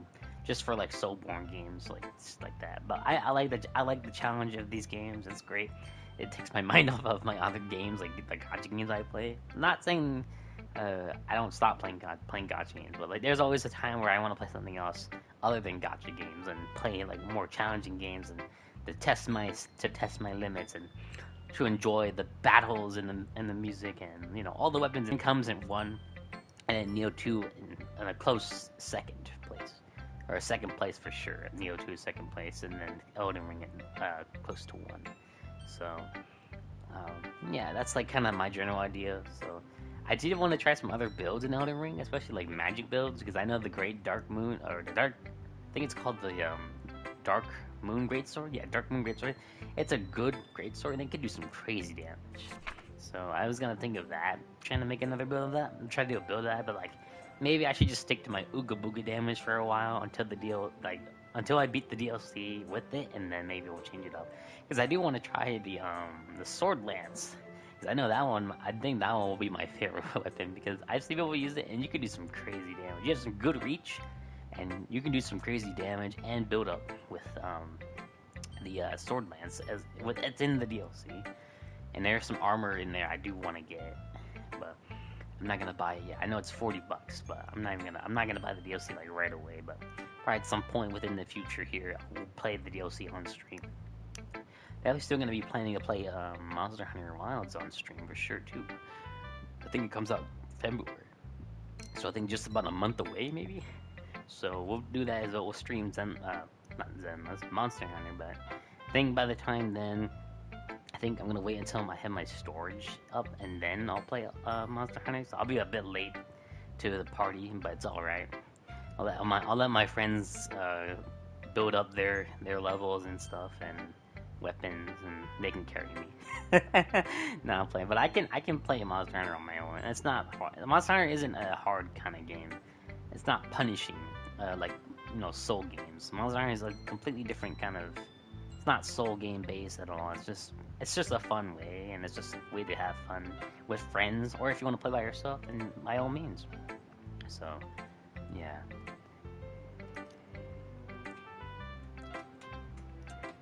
Mm. I'm like pressing X already. I'm supposed to be eating my food, but I keep pressing X every goddamn time.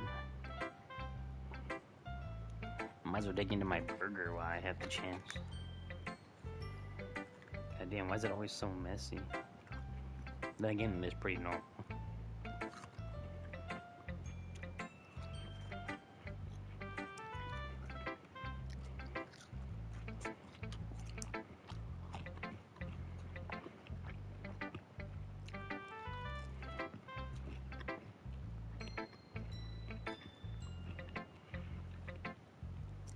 You guys probably on the other end are hearing this like munching sound. Like this just went from a stream to an ASMR.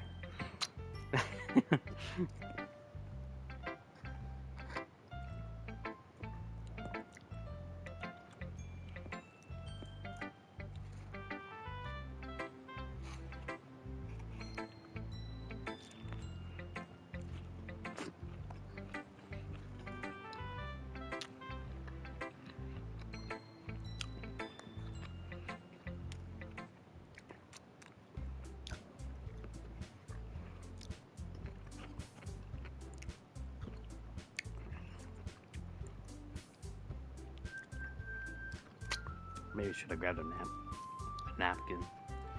Sometimes eating McDonald's burgers or just burgers in general are messy, which makes sense why. I'm trying to make sure not to make a mess.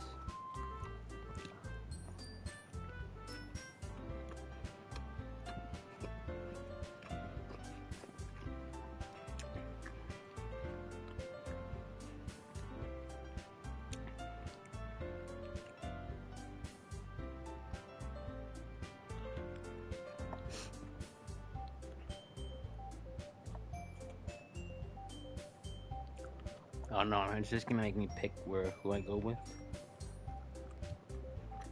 Probably will. I think we're getting to that point pretty much.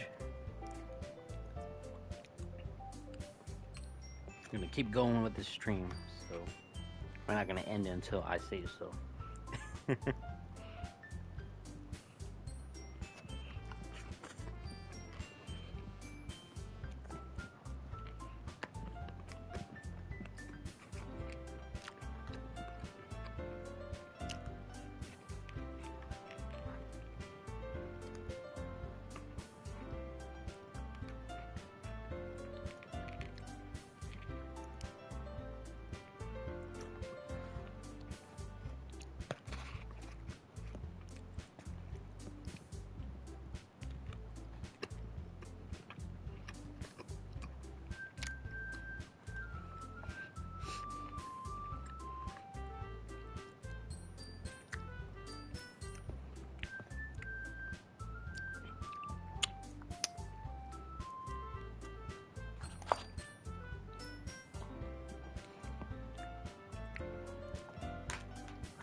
Oh, that's good water.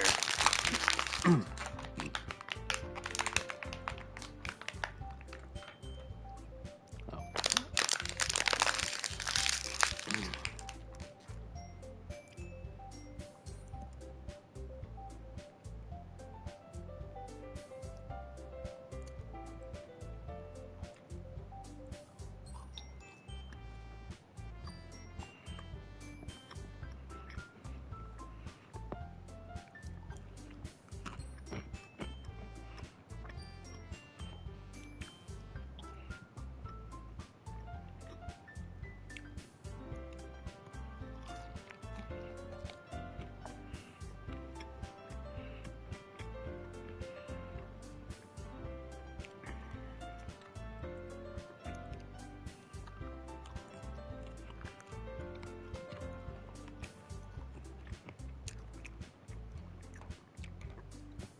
Excuse me if I'm so sorry.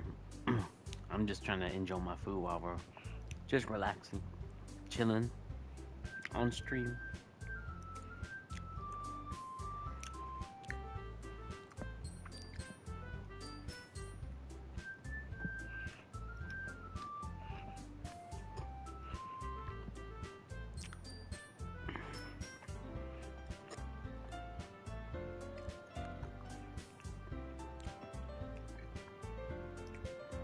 I would imagine we'd be at about 2 hours, maybe. Probably like an hour 30 at most.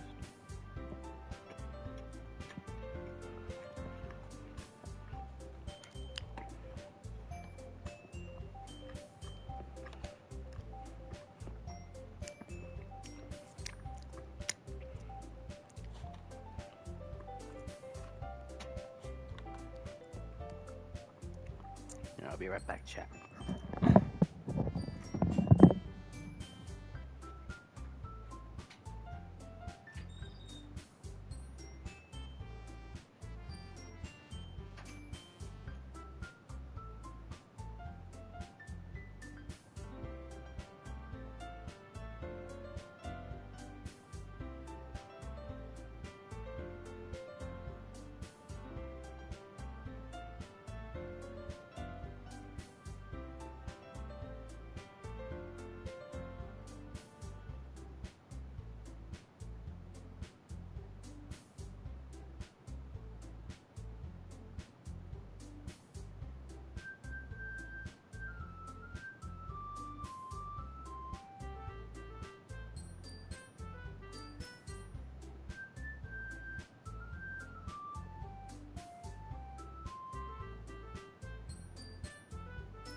Sorry, had to go throw some stuff out.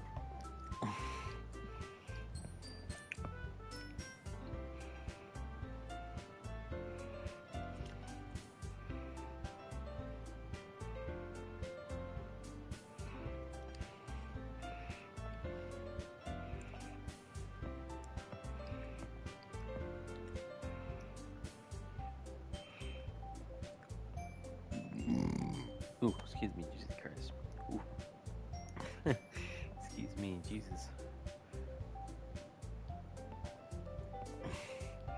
The atmosphere. Oh no.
since I'm not exactly confident.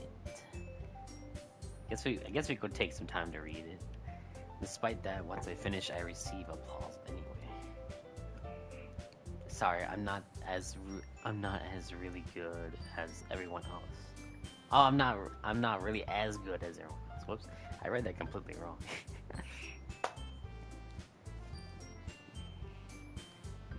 don't don't worry about it so much. It sounds so bad when I do it. Like,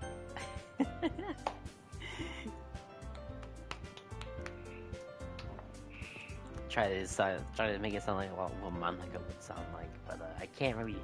I don't know. I feel like I make them sound so all the same, kinda. So, but I mean, that's just how it is. Or I wouldn't say how it is, but like that's what it sounds like to me. I feel like it just sounds all the same. Like it's like you can slightly hear the difference, but it's like almost minimal. Like kind of like it's a switch up here and there, but like I feel like it doesn't change all that much. It just sounds like I'm just using the same tone of voice, but it's just like it's a slight change. Like you can barely if it's like if you're watching it, it's like a barely it's like a note. It's barely noticeable, like of the slight change.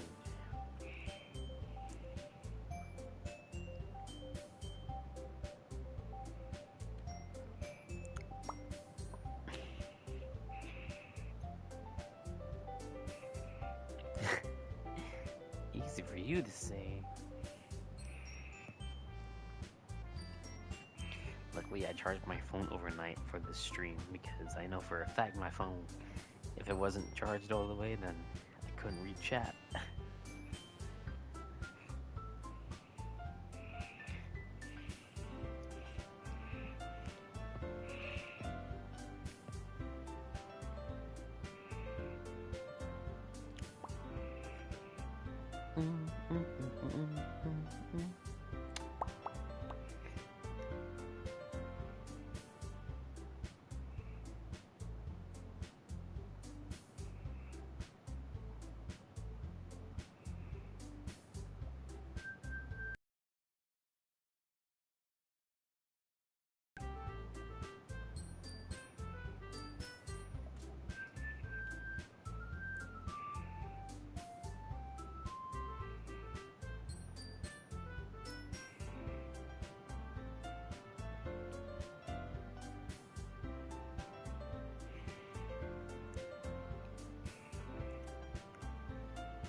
Oh my god, the festival is coming up. That's crazy. I'm just gonna overshadow pretty much all the save files I had on this one because yeah, but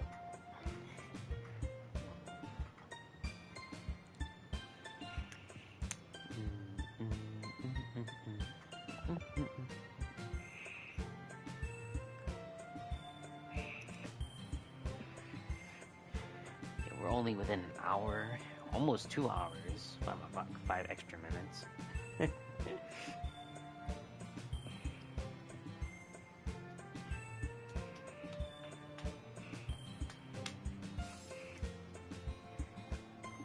Oh man, it's not like that. I think that's what he says. Oh no, I was nowhere near that. Don't make it such a big deal out of it.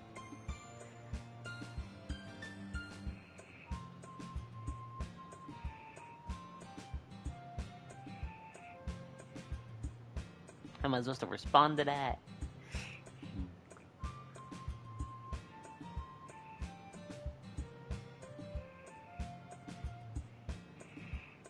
Oh no, is this the choice? This might be the choice. You know, it's only been a few days. A lot of things have already changed. Is this the option where it says whether it's Sayori and is it gonna say Yuri at the end? Because I know if you pick one of the girls other than Sayori, it's gonna be, you know. it still breaks my heart sometimes. Like not like physically. I wouldn't say physically. Just in general, just from the game, how it's played out. Like it still kind of hurts me a little bit just to see um, when you pick the girls out of Sayori. It just hurts just to know, like just to know. Even though I don't know what the feeling would be like, I feel like you can just by looking at the game and just playing it as you go on, and then like you start to really dig deeper into the protagonist, and like you feel like you're that protagonist, kind of like you know to feel that kind of sort of. I would still walk home with Sayori. Yeah, I would still walk with Sayori, even with Yuri. But like I'd still walk with you. It's not like it's the end of the road.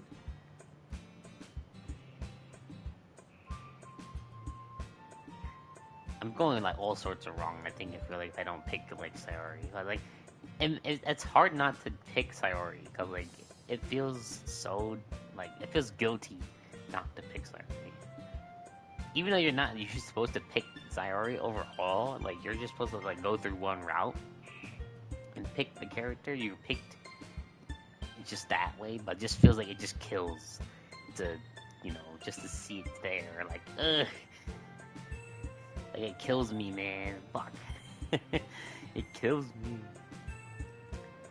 It still does, even to this day. Like, or not like, like just this year.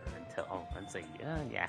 I don't go far to say this year, but just this day, like, even playing this game, like, in this year, a new year, it still kills me. It still kills me. It's so bad. I really can't figure you out sometimes.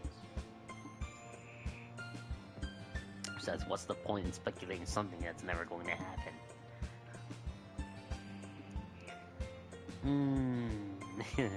The conversation trails off. It's kind of a weird thing for Sarah to care so much, but I want to respect her and keep her happy too. Then again, the festival is only a few days away. Who knows what will happen in this time? Oh man, we got another book. Essence, sensitivity, uncanny, disoriented, oh man, disarray, unending, fertility. See if I can get all Yuri's words within 20.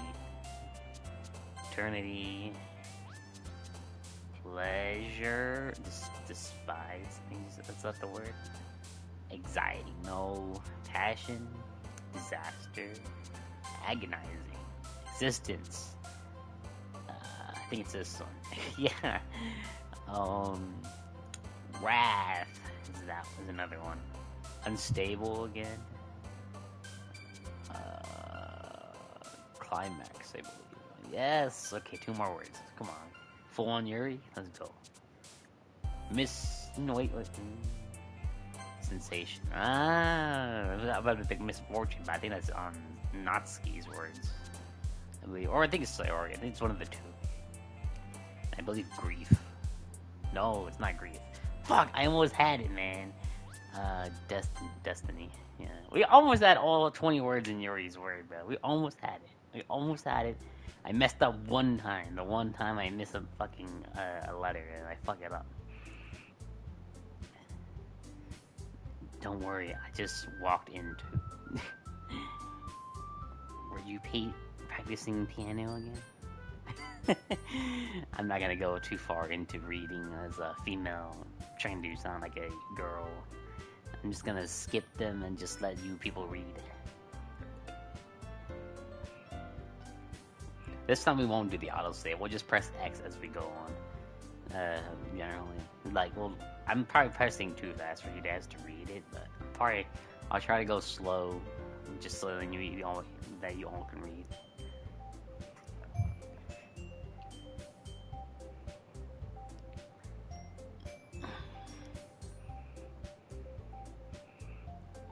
I'll just read as the main protagonist, like the main character. At least we have some sort of voice. You sound a bit like Sayori all of a sudden. Squid. Oh, is that like freaking? And yeah, I know the joke. I think Mon Inca, like ink with an I-K. I think it's you say.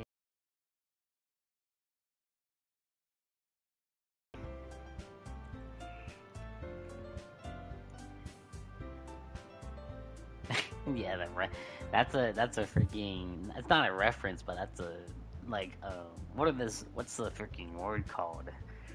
Uh, I don't know what it's called. Like if you were to like refer to like a joke, I think it should say like a joke, like the octopus.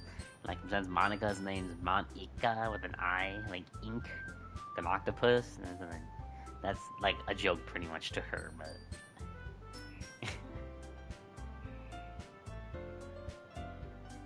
that joke makes no sense in translation. I mean, it was funny.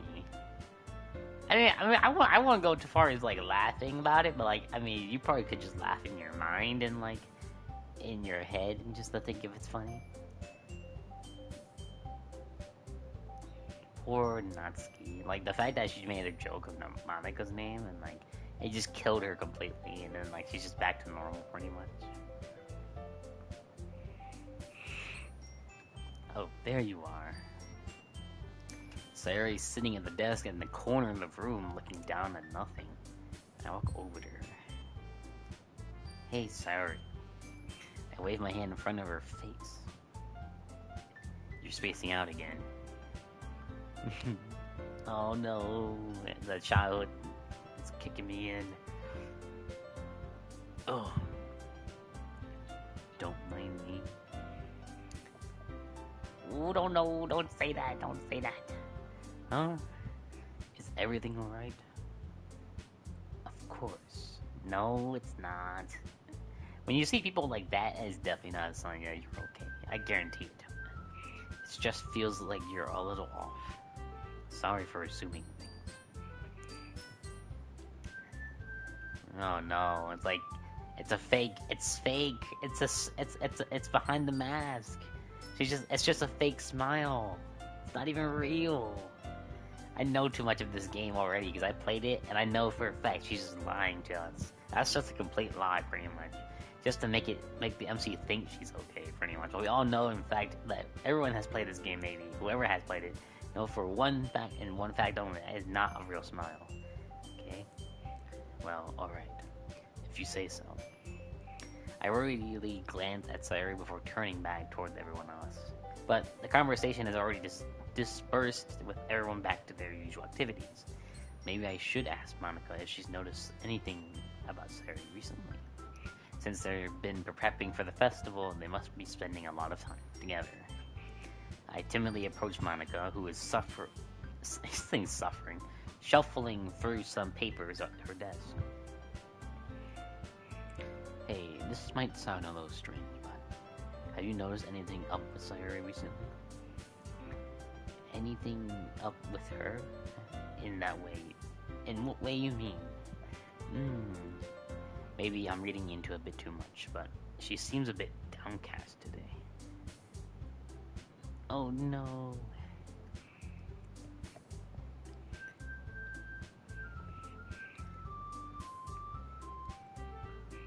Maybe there's something on her mind. The fact that Monica is always the one controlling the game, like even on the PC version and on the base game, like it's crazy how she's still able to control. Like she's the mastermind, pretty much. I feel like she's the mastermind of the PC and of the just the PlayStation version. Because like she's trying to get her and the protag together, pretty much. That's the goal. That's what she wants. That's what she wants. But we just don't know any better, do we? Yeah. Yeah, but she's never really like this. She's always talked to me more about things that bothered her. But this time when I asked her, she was really dismissive. Oh man. Sorry, I know it's not your problem. I just wanted to ask if she knew anything, so I'll drop it now. Oh. I mean, at least in this version of the game, like, she's not, like, like, evil, I'd say. Just generally. Are you sure about that? She seemed like she wanted to be left alone. Sure. Maybe she just had a hard time bringing it up to the person of interest. Person of interest? What do you mean by that? I'm saying that maybe the thing on her mind is you, Zero. Me? How on earth would you come to that conclusion? I probably shouldn't say too much, but Sarah talks about you more than anything else, you know. She's been much happier ever since you joined the club. It's like an extra light was turned on inside of her. What? No way. Sari is always like that. She's always been full of sunshine. It's not any different how now that it is, and how it hasn't always been. Uh-oh. Have you thought that maybe you're always seen as her? Oh wait, you've seen as her and be cheerful. Because that's just how she is when she's around you. She knows, yeah, you can tell she knows something. And the player is just oblivious to it. Clueless. So clueless. Alright. Monica smiles meaningfully. I know she said to forget about it. But I've already know that I won't be able to get her words out of my head. Monica stands up from her desk and walks across the room to where Sayori is sitting. I watch her kneel down next to Sayori gently and talk to her, but she keeps her voice so quiet that I can't hear her from here. I sigh and sit myself down. I know Sayori told me not to worry about her and to have fun with everyone else, but it's impossible to do when she's behaving like this. Exactly how much do I care about her that I'm letting this weigh me down so much? Now it feels like I'm the one behaving out of the ordinary. Behaving, not behaving. Oh my god, behaving out of the ordinary. Whoops. But there's nothing I can do besides wait for Monica. Why does it feel like I'm being watched? I glance around the room. Suddenly I notice Yuri's peering at me from over her book. But she looks away just as quickly with a flustered look on her face. I realize that she won't get anywhere like this. I've never really seen Yuri approach anyone or start a conversation on her own accord. So I have no choice but to approach her myself. But by now, it's a little easier for me to do that. I stand up from my desk and sit in one next to her own. Relax. You didn't even do anything. Alone with my thoughts? How were you even able to tell that I was thinking like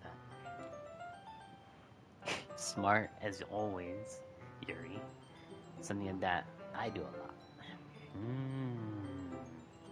Yeah, she does a lot. She does that a lot. In any case, I guess you were right. I'm sorry if I caused you any concern.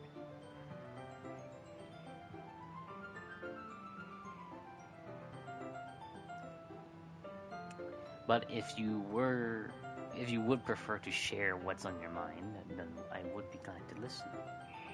That's really not that big of a deal. I was just feeling a bit uneasy about Sayori.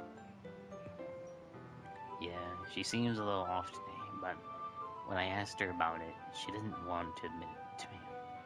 So I can't help but wonder if something happened to her. Quite romantic.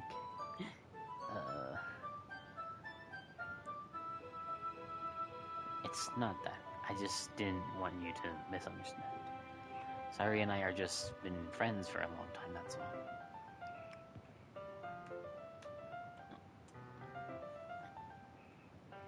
Or maybe I'm just reading it into a bit too much.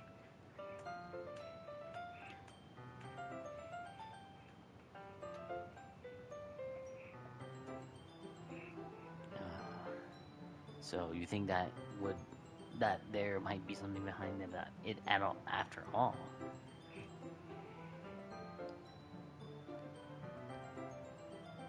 Her mannerisms and outside don't always match.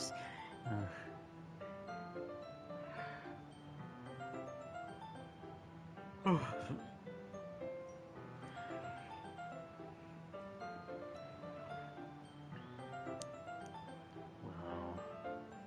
I guess that was the case.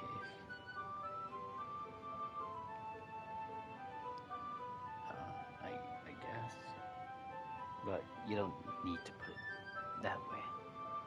We're just good friends. That's all. Yuri suddenly looks deeply into my eyes. Her expression is gentle and curious, as if she was searching for something. Embarrassed, I avert my gaze. A person's mysteries are untold, even to themselves. She's like if she were to be like those etchy people, like not etchy, edgy people in anime, but like that's what it reminds me of.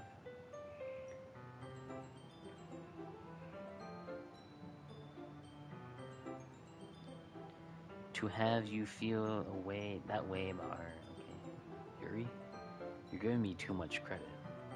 I'm a pretty simple guy, so I think I'm pretty good at understanding my own feelings. I'm not nearly as sophisticated as you. Got big words, big words. It is what it is. It is what it is. No, oh my god.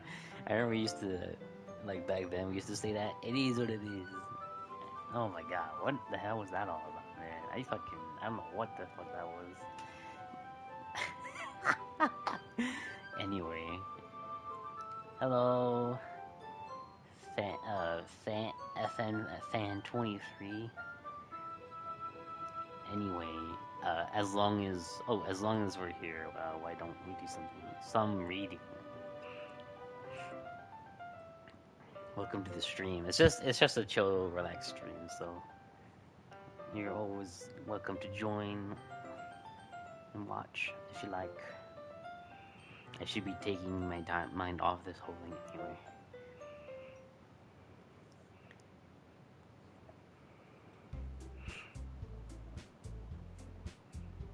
After some time passes, Monica calls out to the club room.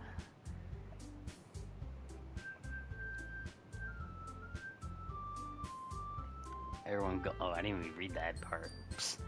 Everyone goes to receive their own poems, and I do the same. I make eye contact with Monica, and she smiles at me. I wonder what she was talking about, Sarah. Who should I show my phone to first? Let's go with Sayori. Let's see what she has. Because I know we're concerned about her. I mean, I'm concerned with her just the same. Like, it just kills me not to be concerned. Like, who isn't concerned about Sayori? Come on. I can already tell you don't like it. You don't need to worry about what I think. No, don't say that. Don't say that. You wrote this for someone else. No. I mean, yeah, I did, but don't say that. Oh my god. It kills me. Fuck, man. Swear to God. That's not really what I meant, though.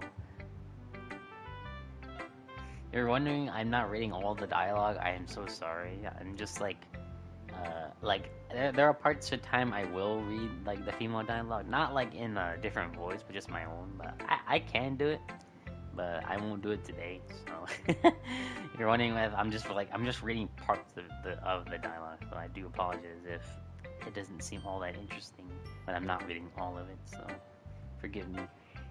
It makes me really happy. No, don't say that. No.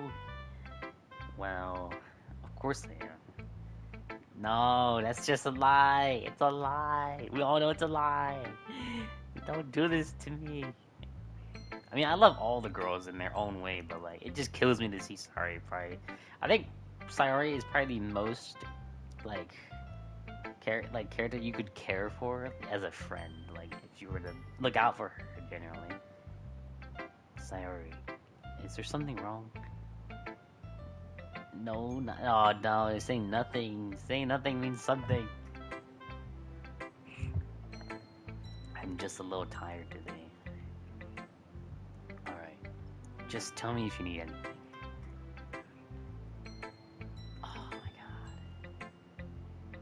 if you insist. Sayori. See you tomorrow.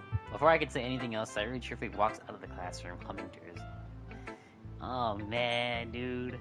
Alright, we'll just go down the line, I guess. We'll go down and then to Monica, and then to... Oh, just go down the line, really. Yeah, no thanks. I didn't even. Next. Oh my god, dude. Dude, they hate. That's when you know they hate me when you. They hate when you pick a certain character, which I guess it makes sense. That's how you progress through through their story or like their um what's the freaking word called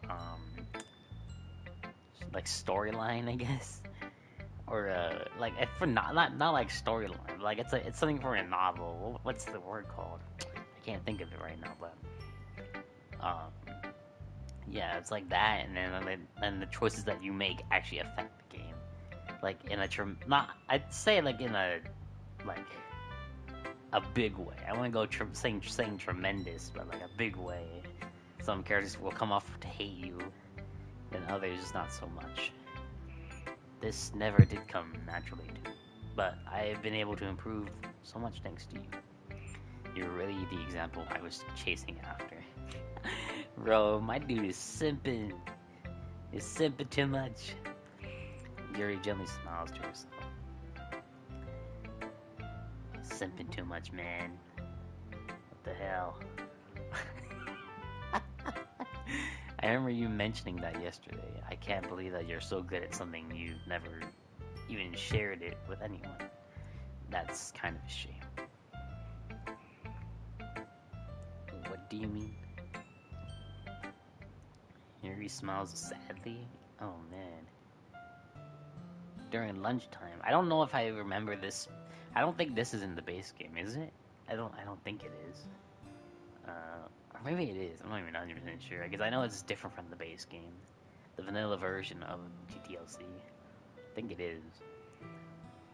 But I could be wrong. Someone can correct me in the chat if any of you do play the base game, then tell me if that is true or not. I'm assuming it's not.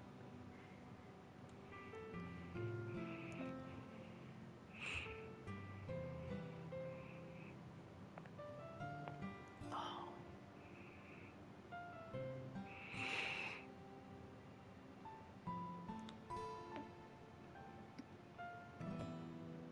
2 hours 18. Okay, maybe just checking that.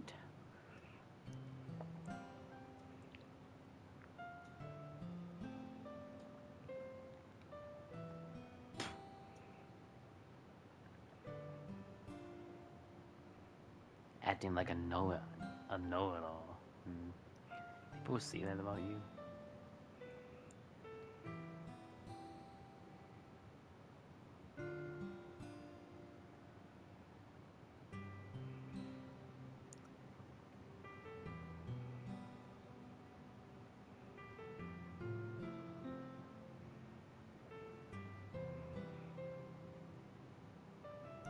I haven't really done anything.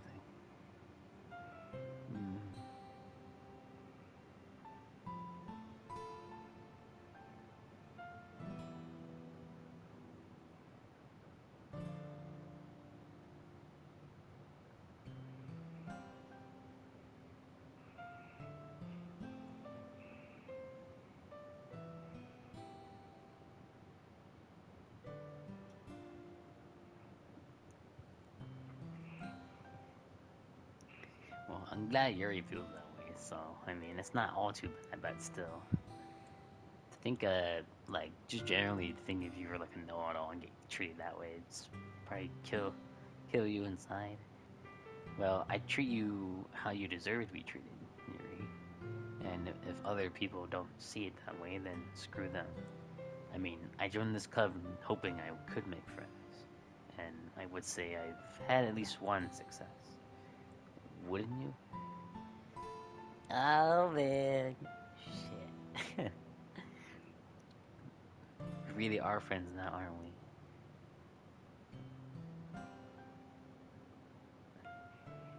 Oh, she's blushing. You can see the smile on her face too, yeah, but this time she's smiling as she does it. Do you want me to show me your poem?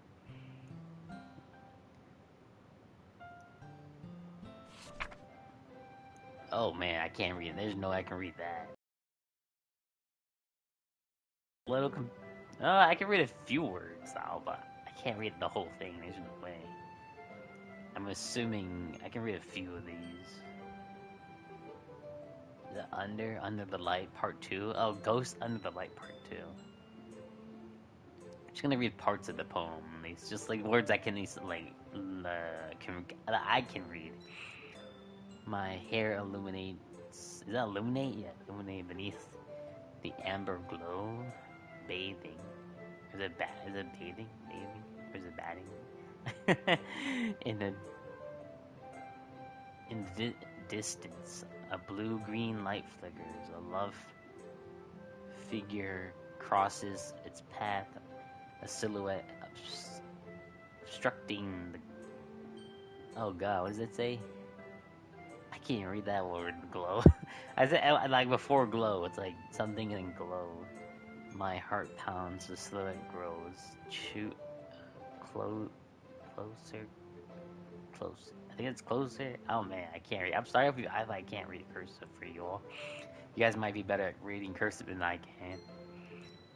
I open my umbrella, casting a shadow to shield me from visibility. I can read that, but I am too late. He steps into the street light. I grasp and drop my umbrella. The light flickers and my heart pounds. He raises arms. Time stops. Oh yeah, there's more to this poem. I forget there's more to these poems than just like the first few sentences. The only indication of movement is the amber light flickering against his out. Excuse me. Jesus Christ. Jesus Christ. Whoops. Outstretched arm. The flickering lights is in rhythm with the pounding of my heart, teasing me for scrambling to this forbidden emotion. Having you even hand of a goat or oh, is that hand? You oh my god, have you even heard of a ghost? Okay, heard of a ghost feeding warmth before giving up on understanding. I laugh. Understanding is overrated. I touch his hand. The flickering stops. Ghosts are blue-green. My heart is amber. Oh man, that was kind of hard to read, like the poem in the cursive. Just trying to read cursive just is hard. Like just like if you were to do bigger words. Of course not. Oh no, of course not. I just don't really know how I should respond. Despite Yuri's poem usually being cryptic, is that how you say cryptic? It wasn't hard to figure out what this one was about. That's fine. I understand this one. Yuri is having an even harder time speaking than usual. Does this one mean a lot to you? Yuri nods. I'm not really good with words, but I'm happy that you shared it with me. So, thank you. And I hope we keep spending time together. Despite my inability to make eye contact, I see a faint smile emerge on Yuri's lips. Once again, trying too hard. Try to hand the poem back to her, but instead Yuri gently takes my hands and pushes them back towards me. I hesitate in response to her warm touch.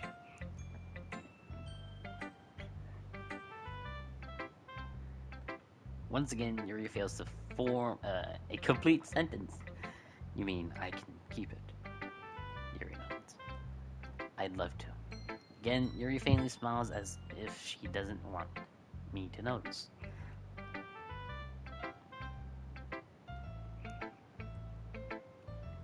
I hope that I can return the favor sometimes. Yeah, don't worry. I think you do a good job. Yuri finally turns back towards me. Yeah, I'm sure we will. With that, Yuri timidly smiles at me, and I return to my seat so I can put her poem last but not least, for the Monica. Out of all characters, well, being in this club is one thing, but performing in front of a bunch of people, I'll have to give it some more thought. Okay, no pressure, but whatever you do, I'm sure it will turn out great. I remember like going up front in school. And like presenting, that was like the hardest thing in school, especially freshman year. Like the fact that you have to be the presenter, like up screen, or not up screen, but up in front of a screen, and then presenting your like project and stuff. That used to be me. It was kind of challenging to actually like talk, look and talk at the same time at the audience. So, but I mean, it wasn't too bad overall. Like throughout my years of high school, but I know for a fact it was definitely a challenge for a lot of people, especially. I'm one of them. I'm definitely one of them for sure. Well, I guess so. I think I've heard her say more words these past couple days than she's talked in the whole year. Well, she just needs some patience and a way to talk about all things in her head, I guess. I'm still getting the hang of it myself. You're certainly putting on a lot of effort. That's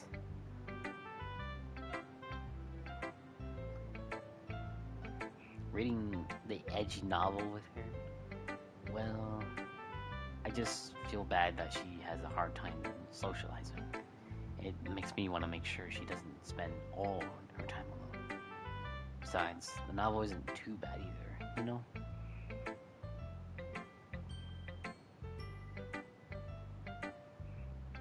Isn't used to opening up herself. Oh no, so is that supposed to be like a freaking like an indication to her like harming herself from is that like a reference to that maybe like self-inflicting harm because we know in the base in the base game she does that and it's pretty bad. All right, the lady who knows everything. Oh shit. Okay, at least I can read this because it's like typical like handwriting. It's not like cursive. I wouldn't say if you read in cursive isn't bad. It's just hard to read if you don't know cursive all that well. Like maybe if you know a little bit of cursive, then yes. But if it's a lot of cursive, a lot of big words, then that might be a problem. The lady who knows everything. An old tale tells of a lady who wanders Earth. The lady who knows everything. The beautiful lady who knows has found every answer, all meaning, all purpose, and all that was ever sought. And here I am, a feather, lost adrift to the sky, victim of the current of the wind. Day after day, I search with a little hope, knowing legends don't exist. But when all else has failed me, when all others have turned away, the legend is all that remains. The last dim star, gleaming in the twilight sky, until one day the wind ceases to blow. I fall, and I fall, and fall, and fall even more, gentle as a feather, a dry quill expressionless. But a hand catches me between the thumb and forefinger, the hand of a beautiful lady. I look at her eyes and find no end to her gaze, or end to her gaze. The lady who knows everything knows what I am thinking. Before I can speak, she responds in a hollow voice. I have every answer, all of which amount to nothing. There's no meaning, there's no purpose, and we seek only the impossible. I am not your hand legend, or not hand, whoops, your legend. Your legend does not exist. And with a breath, she blows me back afloat, and I pick up a gust of wind. I feel like learning and looking for answers are sort of things that give life meaning. That's not too bad. It's philosophical. I'm surprised I even know how to say that word. Like, holy shit, man! Like, what the hell? I'm like, I've never been able to read big words all that well. I've never really put much thought into it.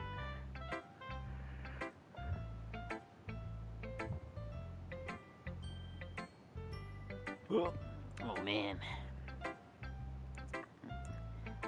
We wouldn't really have anything to write about, would we?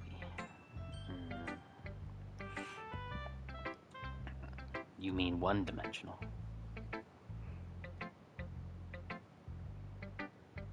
Here's Monica's writing tip of the day. Oh my god. Are you ever too shy to share your writing because you're afraid it's not that good? It can be really disheartening and get a lukewarm response to respond that you put in so much. Oh, something you put in so much into. Excuse me. Oh, excuse me, Jesus Christ. But if you find other people who enjoy writing, then sharing poems are a lot easier. Because instead of telling you that your writing is good, or okay, or bad, or want to focus more on everything that went into it and things you can work on. Much more encouraging that way. Excuse me. You want to continue improving. It's almost like having your own little leisure club. That's my advice for today. Thanks for listening. Okay, you three, we're all done sharing poems, right? Why don't we start figuring out? Hold on a second. Oh man, this is about the culture festival, isn't it? Something unusual.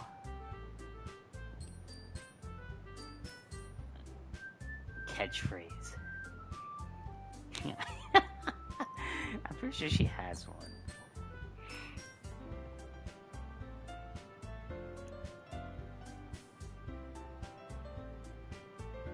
Isn't immune to it. Staggering air is a common foreshadowing that something terrible is about to happen. In your books, maybe. Look, the only thing different is that Sayori isn't here. That's obvious.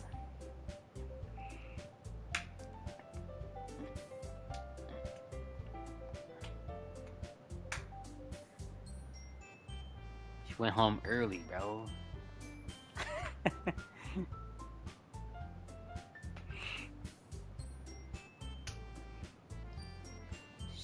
She actually wasn't feeling too well and went home early.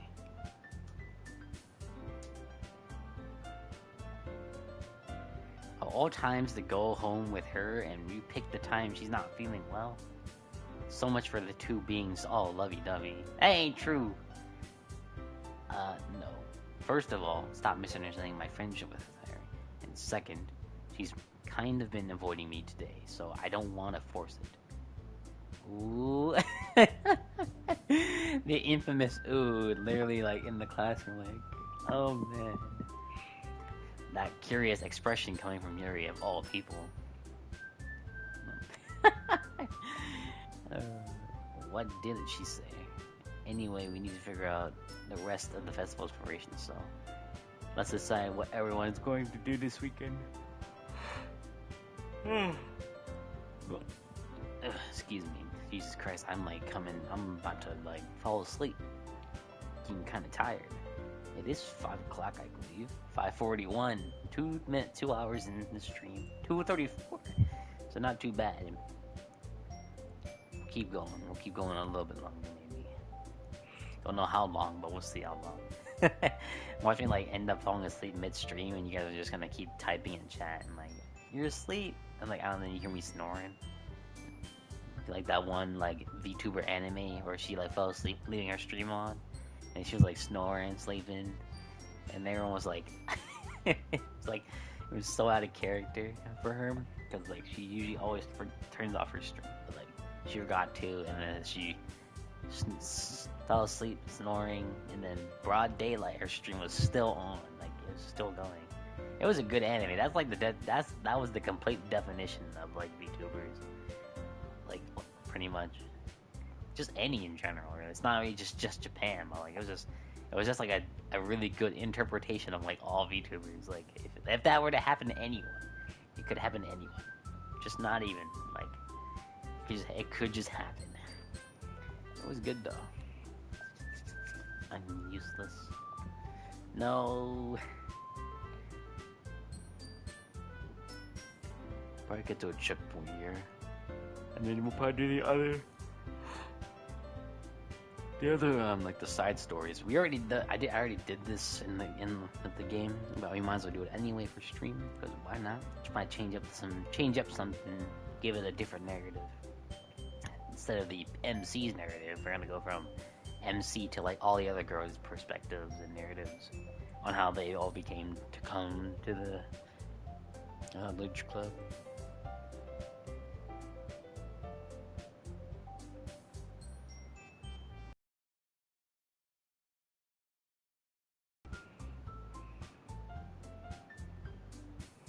I love it's like I think that overall like in the DDLC community, I think that is the most like Yuri thing about like atmosphere because like that it's such a joke. I don't know if it's like a joke in the community for Yuri. It's like people who like Yuri are just like or just joke around with that word like atmosphere. But like yeah, it's funny.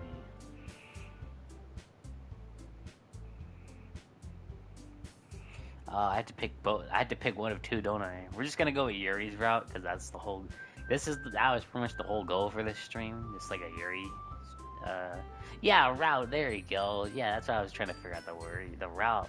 Like you decide a route in the novel, like to who goes to go who to go to whose route, and you complete route. My God. Thank you, FN. Oh, you have two F's in your name. Oh, forgive me. FNF Fan 23. I'm sorry if I read your name wrong. Forgive me. I didn't see the other F, so I do apologize. I read your name wrong completely, so I do forgive me. FNF Fan 23. So yeah, it was a route. There you go. I couldn't remember the word. It's called a route in a novel, not like a story or quest line. That's a completely different thing. It's like yeah. I'm not even gonna bother going that far, but it's called a route. There you go. I couldn't like remember. That's 0. Oh shit, that's my name. Whoops. I'm like reading my own dialogue. Is Monica saying I spend the weekend with one of my club members? How on earth are they going to respond to a suggestion like that? Yes, this is always when you're always in the middle, pretty much. You have to pick one of two, or I think 3 as well. I think Monica's a choice as well. In the even in the base game, pretty much.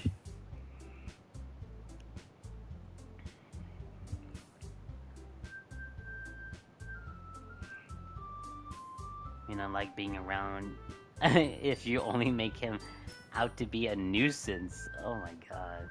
So therefore, he may be more suited to assisting with the decorations.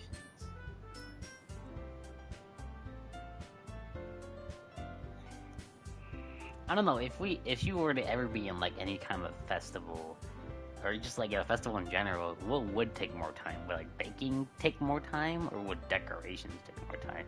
But that really depends on like you know when and where, pretty much.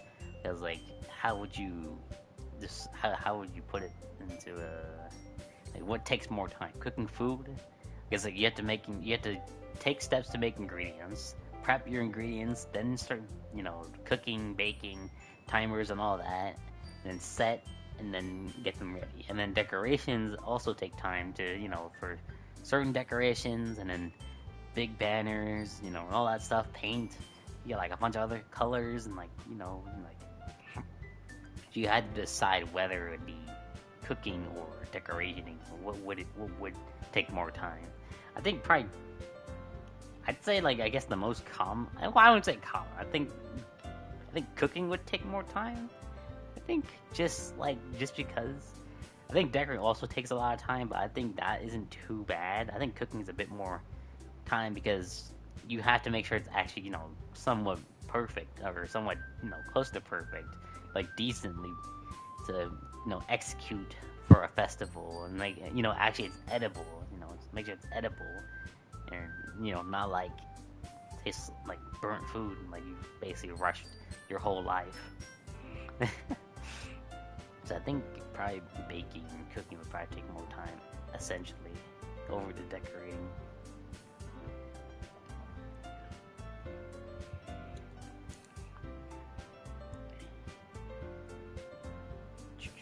settle down for a moment. Oh man, I had to choose. I had to choose. Well, we already know who we're choosing, but I mean, he doesn't. Oh, we got a chance to spend the time with me yet, you know. That's the whole point because like she tries to direct you to playing with her, like or not. Well, not playing with her, but like taking her route pretty much. But we're not doing her route. We're doing Yuri's route. I've done her route already, but we're gonna do it again just because. But then we'll also try to do the other ones as well on stream later if we decide to do it next week. So on the weekends like Friday, Saturday, Sunday, you know, just those 3 days technically. But that's only it's only one per day pretty much. But we haven't really spent time with Natsuki or Monica. We've been just kind of spending more time with Yuri. Well, same for Sayuri also. We haven't really spent a lot of time with her as well. In the end, it's up to you. Oh, don't you just hate being the one guy or girl to be in the middle of all this? You're basically the third. Excuse me, Jesus Christ. You're basically a third party, pretty much. Like you have to pick, of course. Like you have to be the one to pick the tiebreaker. You're always the one in the middle. Even in a friend group, that's a real thing. Like you have to be. You're basically in the middle of everything, and like you have to choose whether or not to be on one side or the other. Like that's a pretty normal thing in life, right? For a lot of friends, I think, just generally. Oh shit! We can just Sayuri, but we're not doing that. We gotta choose. We have to choose Yuri for this one. We could just save it. But we're not really doing that. We're just gonna go with Yuri's route, pretty much. I know it's gonna hurt a lot if I don't pick Monica, but we're gonna go with Yuri, so that's the goal here. And everyone else is gonna be disappointed, pretty much.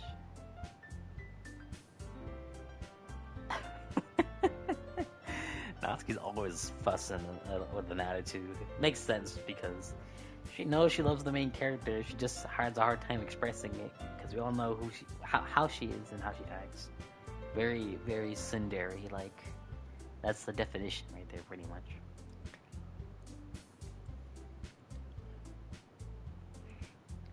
Okay. Maybe when we get to the house, we'll probably save the game, and then we'll do the side stories. We'll change it up a bit. We'll change the narrative pretty much as we go. That's great to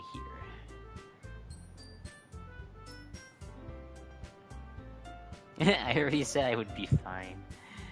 Just imagine hearing that like in the class, in the upper classroom, just like shout. You hear just shouting in the in the classroom, and then down the halls. That's all you hear pretty much. But I think they're all alone on the third floor of the school. I think it's the third floor, if I'm not mistaken. Unless the school they're in is a 2-story, then it's probably the second floor up. So I think it's a 2-story school. I would imagine that it's a 2-story, not a 3-story, because I think from the image in the not the base game, but just sure. But to those who do know, then let me know.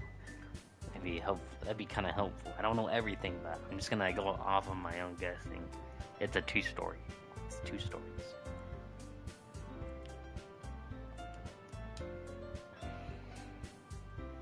Oh, sorry, I'm not pressing X. I'm like trying to. As I contemplate whether the school's a 2-story or not. I guess you could say I'm interested to see how it turns out.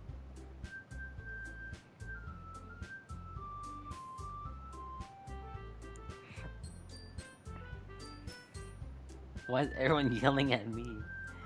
I didn't even do anything. Dude, she wasn't even yelling at you.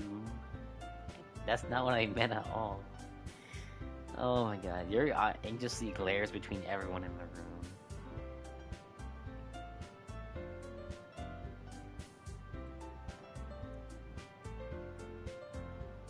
Dude, she wasn't even yelling at you, even with like the exclamation mark. Well, I guess that you want to be like you know, more clear than yeah, but like you don't have to shout. Like I don't think she was really shouting. I don't think she was. I hope. Yuri's not really that type of person to really shout. She's a very shy kind of girl, so it's kind of hard to see her really shout or scream at you. I mean, if the point is when you push her, but like push her to the limit, then maybe yeah. But like I highly and hardly doubt that she's that type of girl to really scream and yell at you. Just for that, I think Natsuki, Sayori, and maybe Monica would be the only three to kind of shout at you, or any of the girls really, just to keep them like in line, or just just to control the situation, so it's not like all bunched up and then blown in their faces. So I feel like it's just those three instead of Yuri. But I think maybe Yuri can be a little can yell, but like I don't think it's like gonna be someone very demanding. So it's kind of hard to see her be like that, and I don't think at all really. So I don't think she's that type of girl. She's a very shy girl, so I don't think she really would yell or scream. Maybe only if there are times she will, but other than that, I don't think she does. Generally, she doesn't really, so I can see that never happening.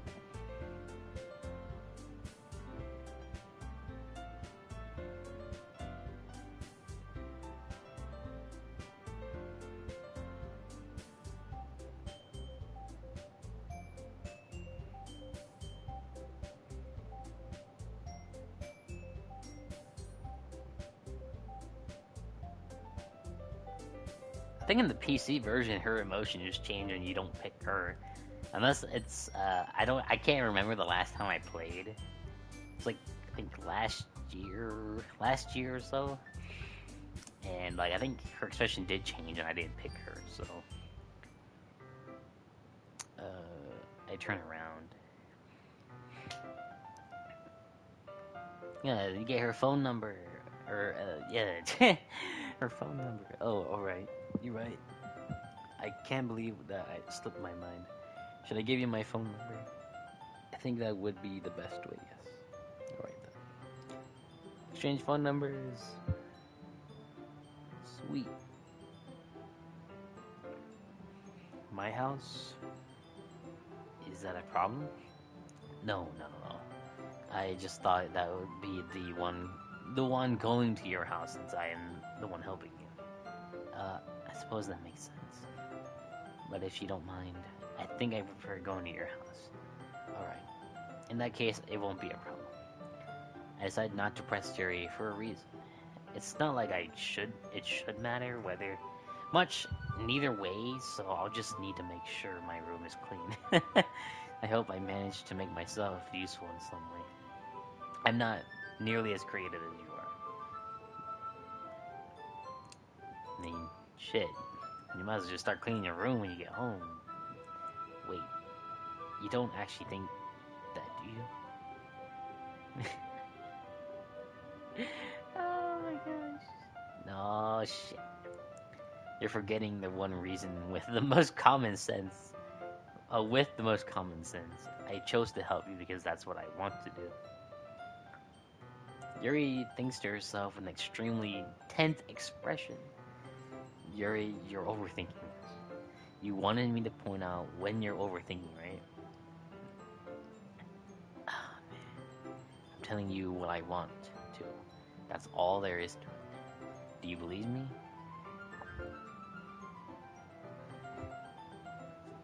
Yuri thinks really hard again. She looks straight into my eyes for a long while. As if it took her tremendous effort, Yuri finally says that and relaxes her expression. Yeah, I am too. After that exchange, I make my way out the door and Yuri follows. I can't believe this. Yuri is going to be coming to my house on Sunday. My anxiety shoots through the roof. Even though I've gotten pretty used to handling her at this point, though there's no telling what might end up happening when we're outside of school. More than that, she told me that she was looking forward to it. Is this the chance I have to make something happen between us? Or is this too early for that? Only time will tell. But until then, I'll be able to take my mind off of it. I seriously can't wait. Yeah, we did it. Alright. We're gonna save the game. So we're gonna save the slot. Yeah, first, pretty much override the save file. So it's 1-3. So I have to remember that. Or it's 2025, so I can tell. I can totally remember it. And then I think we to the main menu, right? Yeah, main menu screen, I believe. I think it's the main menu. Or maybe, no, maybe it's this actually. Whoops. Exit DDLC to return to desktop. Yes. There we go. There we go. And we'll do the side story. Part 1. Actually, no, I forgot. These take a while to do, so maybe. What do we got? What do we have? 2 hours and 51. Oh no, he's playing Path of Exile. My friends are. All right, we'll probably do. Let's do the trust one. I did most of them, but we might as well do them anyway. Just a little get a little taste in. Yes, begin the side story. I don't know if it saves if you pause into the side story.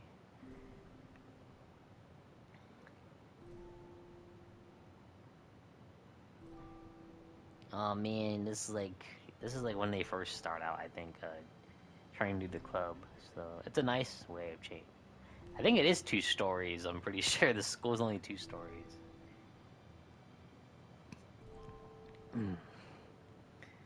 The classroom. Oh my gosh. Alright, we'll let the auto play pretty much here, so. And since we're not the MC, I won't be talking as much, so I do apologize. We're just gonna let the auto play as it is on the function, so.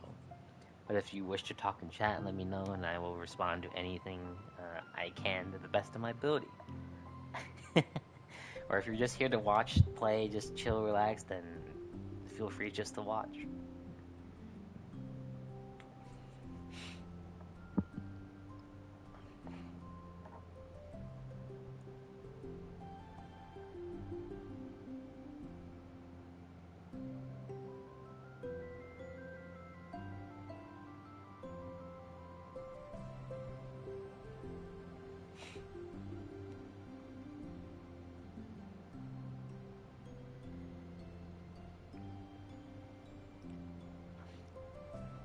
Yeah, at least DDLC does have a more wholesome version of.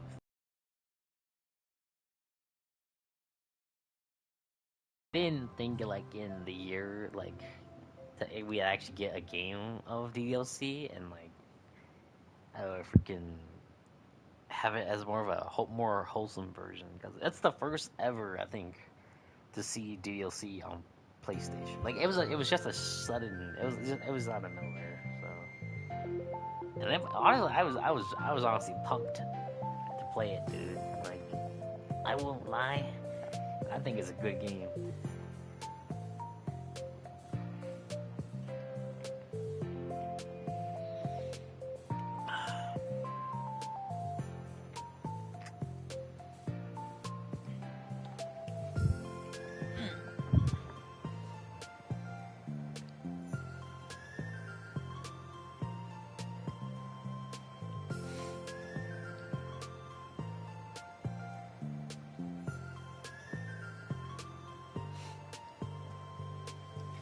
Should I send a heart in chat? Let's do that. I mean, that's all I can really do. I wonder if you can see that on chat. Oh, I guess not on my screen, but on chat's screen. I never really touched those functions, but it's just probably something I could do for a little bit. Well, as we just relax and just let the auto play.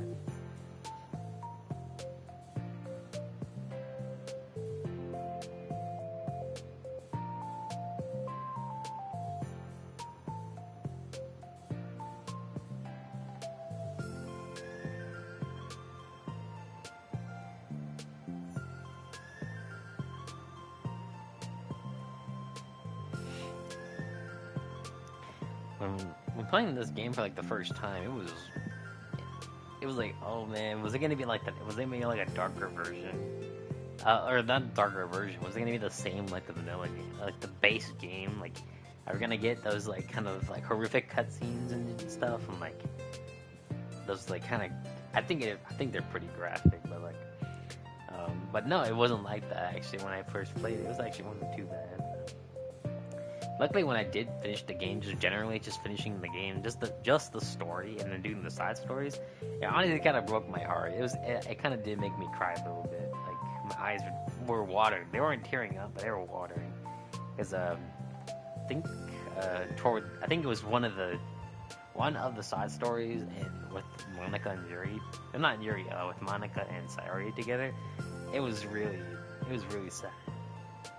Oh, I would say it was super sad, but it was sad just to see, but it was really heartwarming to see the two of them, and like Monica being the one to comfort Sayori in the club room. It was a nice, like, warming touch, and it kind of teared me up a little bit. It got emotional too. Like it was very emotional, but it was very cute, emotional, and it was sad. That's all I can tell you.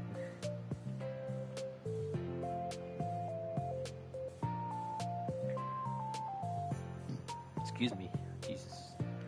Okay.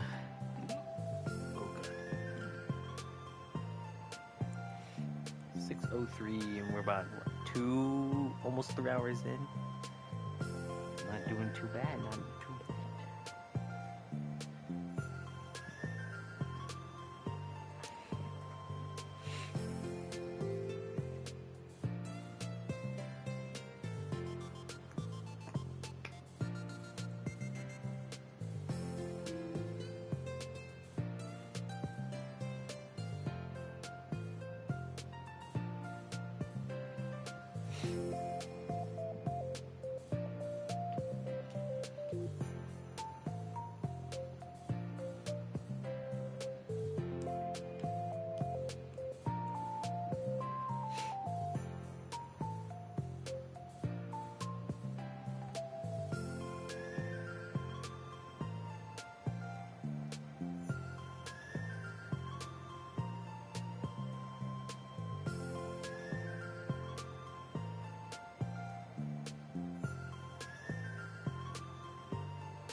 Day passes and the time comes. Load your club.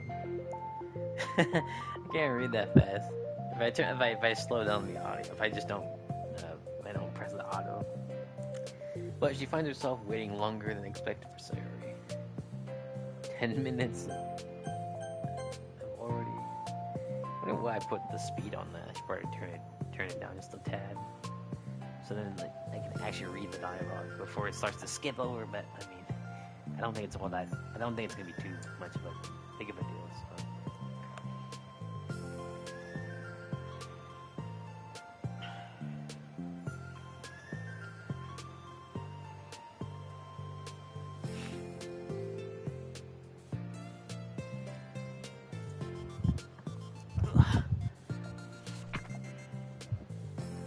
Take my hand.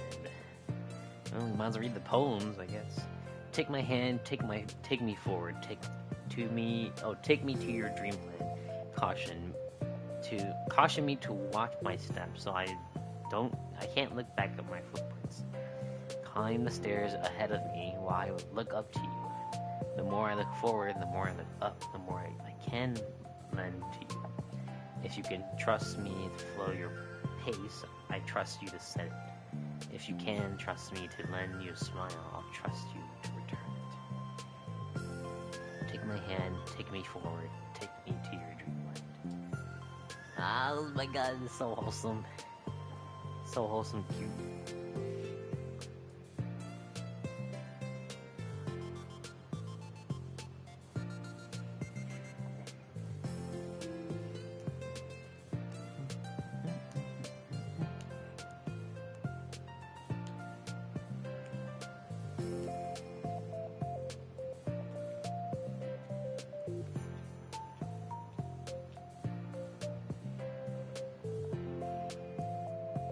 Oh yeah, I know. I don't even have the auto play on.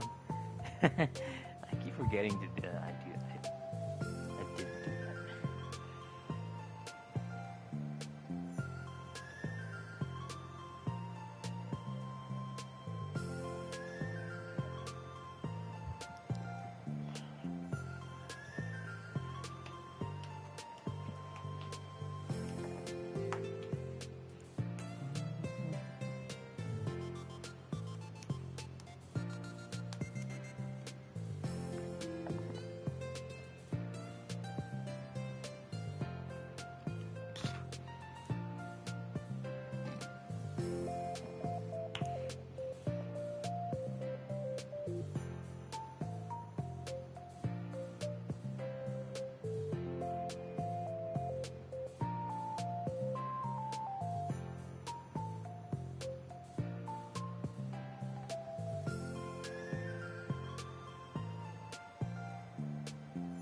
I believe I can't save it either, so I have to.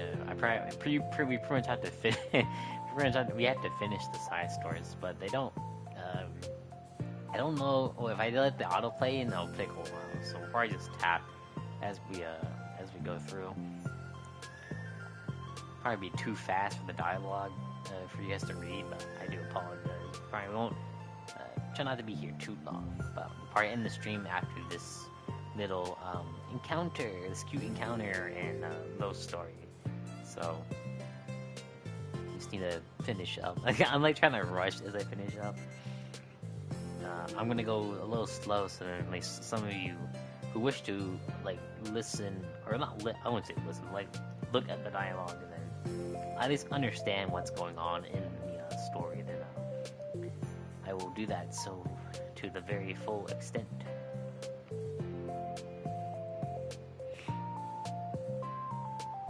It's so cute how Monica and Zaire, when it's just the two of them, when they start out the club, it's like, it's very sweet. And to think I think Monica is a third year, I believe, if we're going with like Japan's like attire because of their uniforms. I believe Monica is a third year. I feel like Monica and Sayori, or not Monica and Yuri are like third years, and then Sayori would be your second year. And we all know Natsuki's I think a first year or maybe a second year. I think the first time you meet her with like the MC, it's we thought she was a first year, so I think she's a second year with Sayori. So second year with Sayori, and then third years are Yuri and Monica, I'd imagine. Just because like just how like I don't know, I keep thinking like of their how tall they are. It would be like your third years, like just how tall they are. They just look like third years to me. It's like, you know, that's just how I think it is. But, I mean, I could be completely wrong.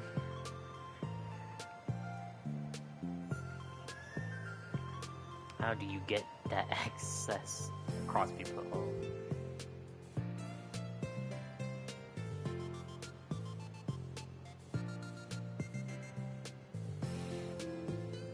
you don't know what's really going on as I continue to skip the dialogue.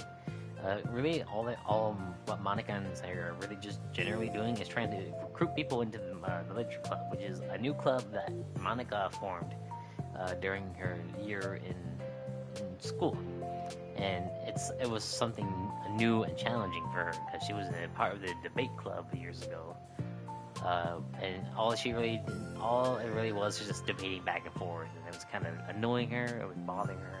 So she took a chance and a risk to where she would own her own club and start her own club, which is the Literature Club. And surprisingly, Sayori was the first to stumble in and help Monica, of all people. But honestly, their friendship grew pretty strong over the course of the time making this club, and the effort to go so far to recruit people, and then to end up having it destroyed by others that don't appreciate literature, and we're just there to make fun of them just because of what they are essentially is the literature club, and given literature is not everybody's favorite subject, which is okay, but it's not like you have to be the one to trash it just because of you and some other people that don't enjoy literature, and then it just kills it because they work so hard to be within the festival just to see if they can recruit anybody. Because I think in normal Japanese schools, the minimum requirement of a club is to have 5 members that are total. I believe 5 is the minimum for any club activity in Japan. If we're going off by this state, I believe in Japan it's 5 members of that club, a minimum 5 members. But I'm just going off of also anime also, because I know generally they say it's 5 members minimum would be the requirements for a club. So if you don't make it, if you don't meet the requirements, the student council pretty much has to shut you down in your activities, and then things happen, and yeah.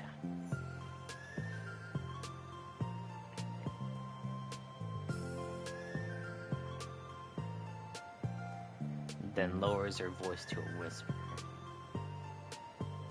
I believe this is where Yuri is. I believe in this first side story, they meet Yuri on looking through the window, pretty much.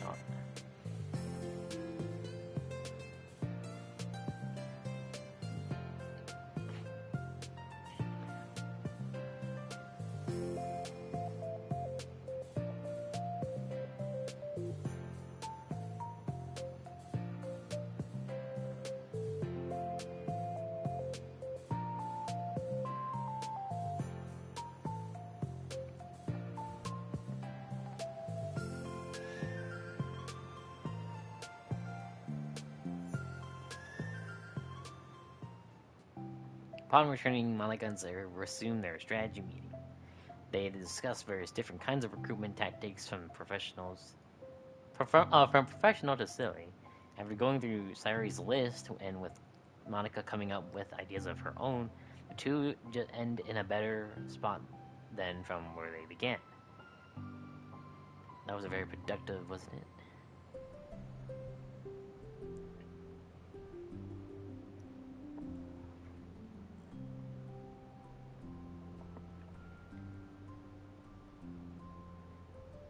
I will have to call my friend to see if he will clarify if he's going to play more Elden Ring, because I don't want to start New Game Plus yet until I get a confirmation from him. If he's still going to play Elden Ring, if he's done playing Elden Ring at this point, then it's fine. It's not like it's a big deal, because I know for a fact that fighting the end game bosses in Elden Ring are pretty tricky.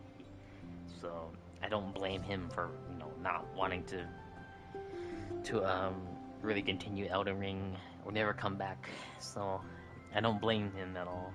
So I'm just gonna let him know. I'm just gonna notify him on my phone. I'll just call him and see if he's still down, or if not, then I'll just continue. Because for Sunday, I'll stream Elden Ring's New Game Plus Journey 2. We'll start with New Game Plus 2 and Elden Ring. So I don't know how New Game Plus is like an Elden Ring. I think you still keep all your stuff, and then you still are able to where beat the beat the beginning boss, and then go on from there pretty much. Um, so I hope I get to keep all my stuff. That's hope. I think if I restart another character, the game gets harder. I believe I think that's an actual mechanic. That's what they say. If you have a character already and then restart, the game gets harder, pretty much. So you're basically just you're putting yourself at your own risk. I mean, I wouldn't mind restarting like again and then playing a different like character setup. Like if I want to play my strength build, I'll go to my strength build character, and then if I want to play like a mage, then I'll probably do that. I mean, I might try that actually. I might try a different character like a build, and we might do a magic build probably. I mean, it seems kind of fun. It's just some stupid damage. Like, oh my god, it'd be kind of cool because I do want to play like a mage maybe. I might do it for the Dark Moon Greatsword and then do that way because I know that's a really good build and a good weapon too in Elden Ring. So I do want to give a few of these weapons a shot, but I think I have to find them first again.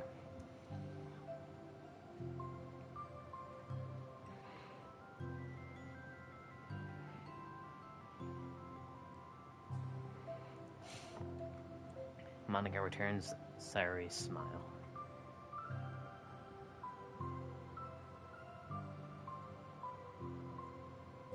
Sayori nods, and the two men were silent for a moment, lost in thought. The only sound that's steady whisper is the air conditioner, and the only movement is the afternoon sunlight taking its way in and out of the moving clouds. Sayori breaks the moment with a big yawn. Time to go home?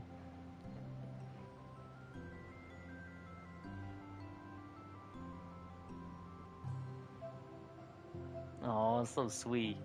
Sayori beams and grabs her things.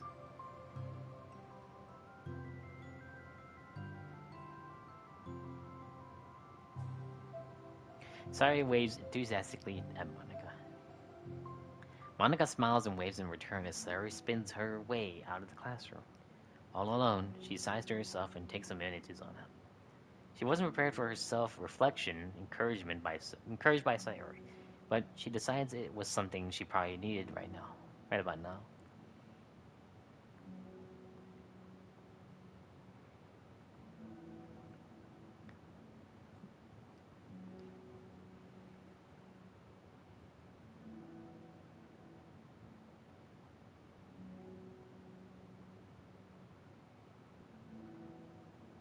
Oh yeah, and also Monica is like that kind of person where she's like it has to be perfect, but she's trying to have the state where she's not trying to be perfect. So that's a hard thing for her to be. Monica suddenly notices there's a folder on the floor of her desk.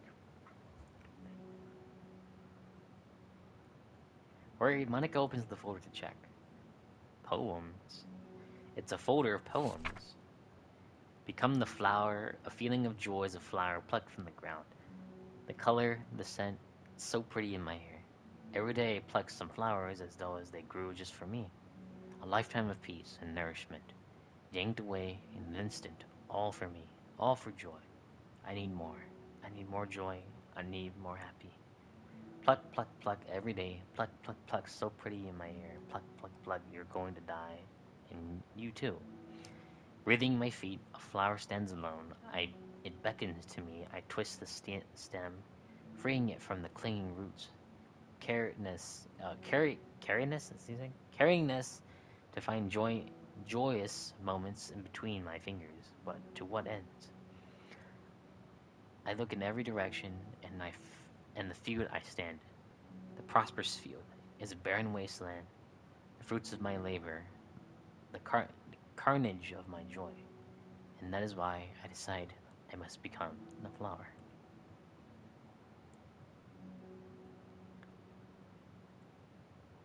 Oh, so wholesome. Okay, well that was it. So that was the story quest number one, or side stories for Trust Part One. So we'll continue some more later down over the weekend next week. So maybe if, but we'll probably change it up as we go. So it probably won't be every Friday, but it'll probably be sometimes within weekends or not, depending on where I feel. So we'll end the stream there. We've been out for about 3 hours. Came in to watch and chill. Thank you so much to all of you. Shout outs to all of you FNF fan, and to Serenity again. To shout out to her again, Serenity. Thank you so much for stopping by. And I hope you guys do enjoy your day, your weekend, and just go out and express the joy you have in today, tomorrow, next week. Who knows? Just live a life of joy. And yeah, and thank you all for stopping by, watching me play. And I surely hope we can continue this furthermore into the year 2025. So again, thank you so much. Like, subscribe, hit that notification bell if you guys want more stuff like this. Let me know down in the comments what you guys want to see else, like just video wise, or maybe a stream of some sort. And yeah, thank you so much, and I will see you all next time. Bye.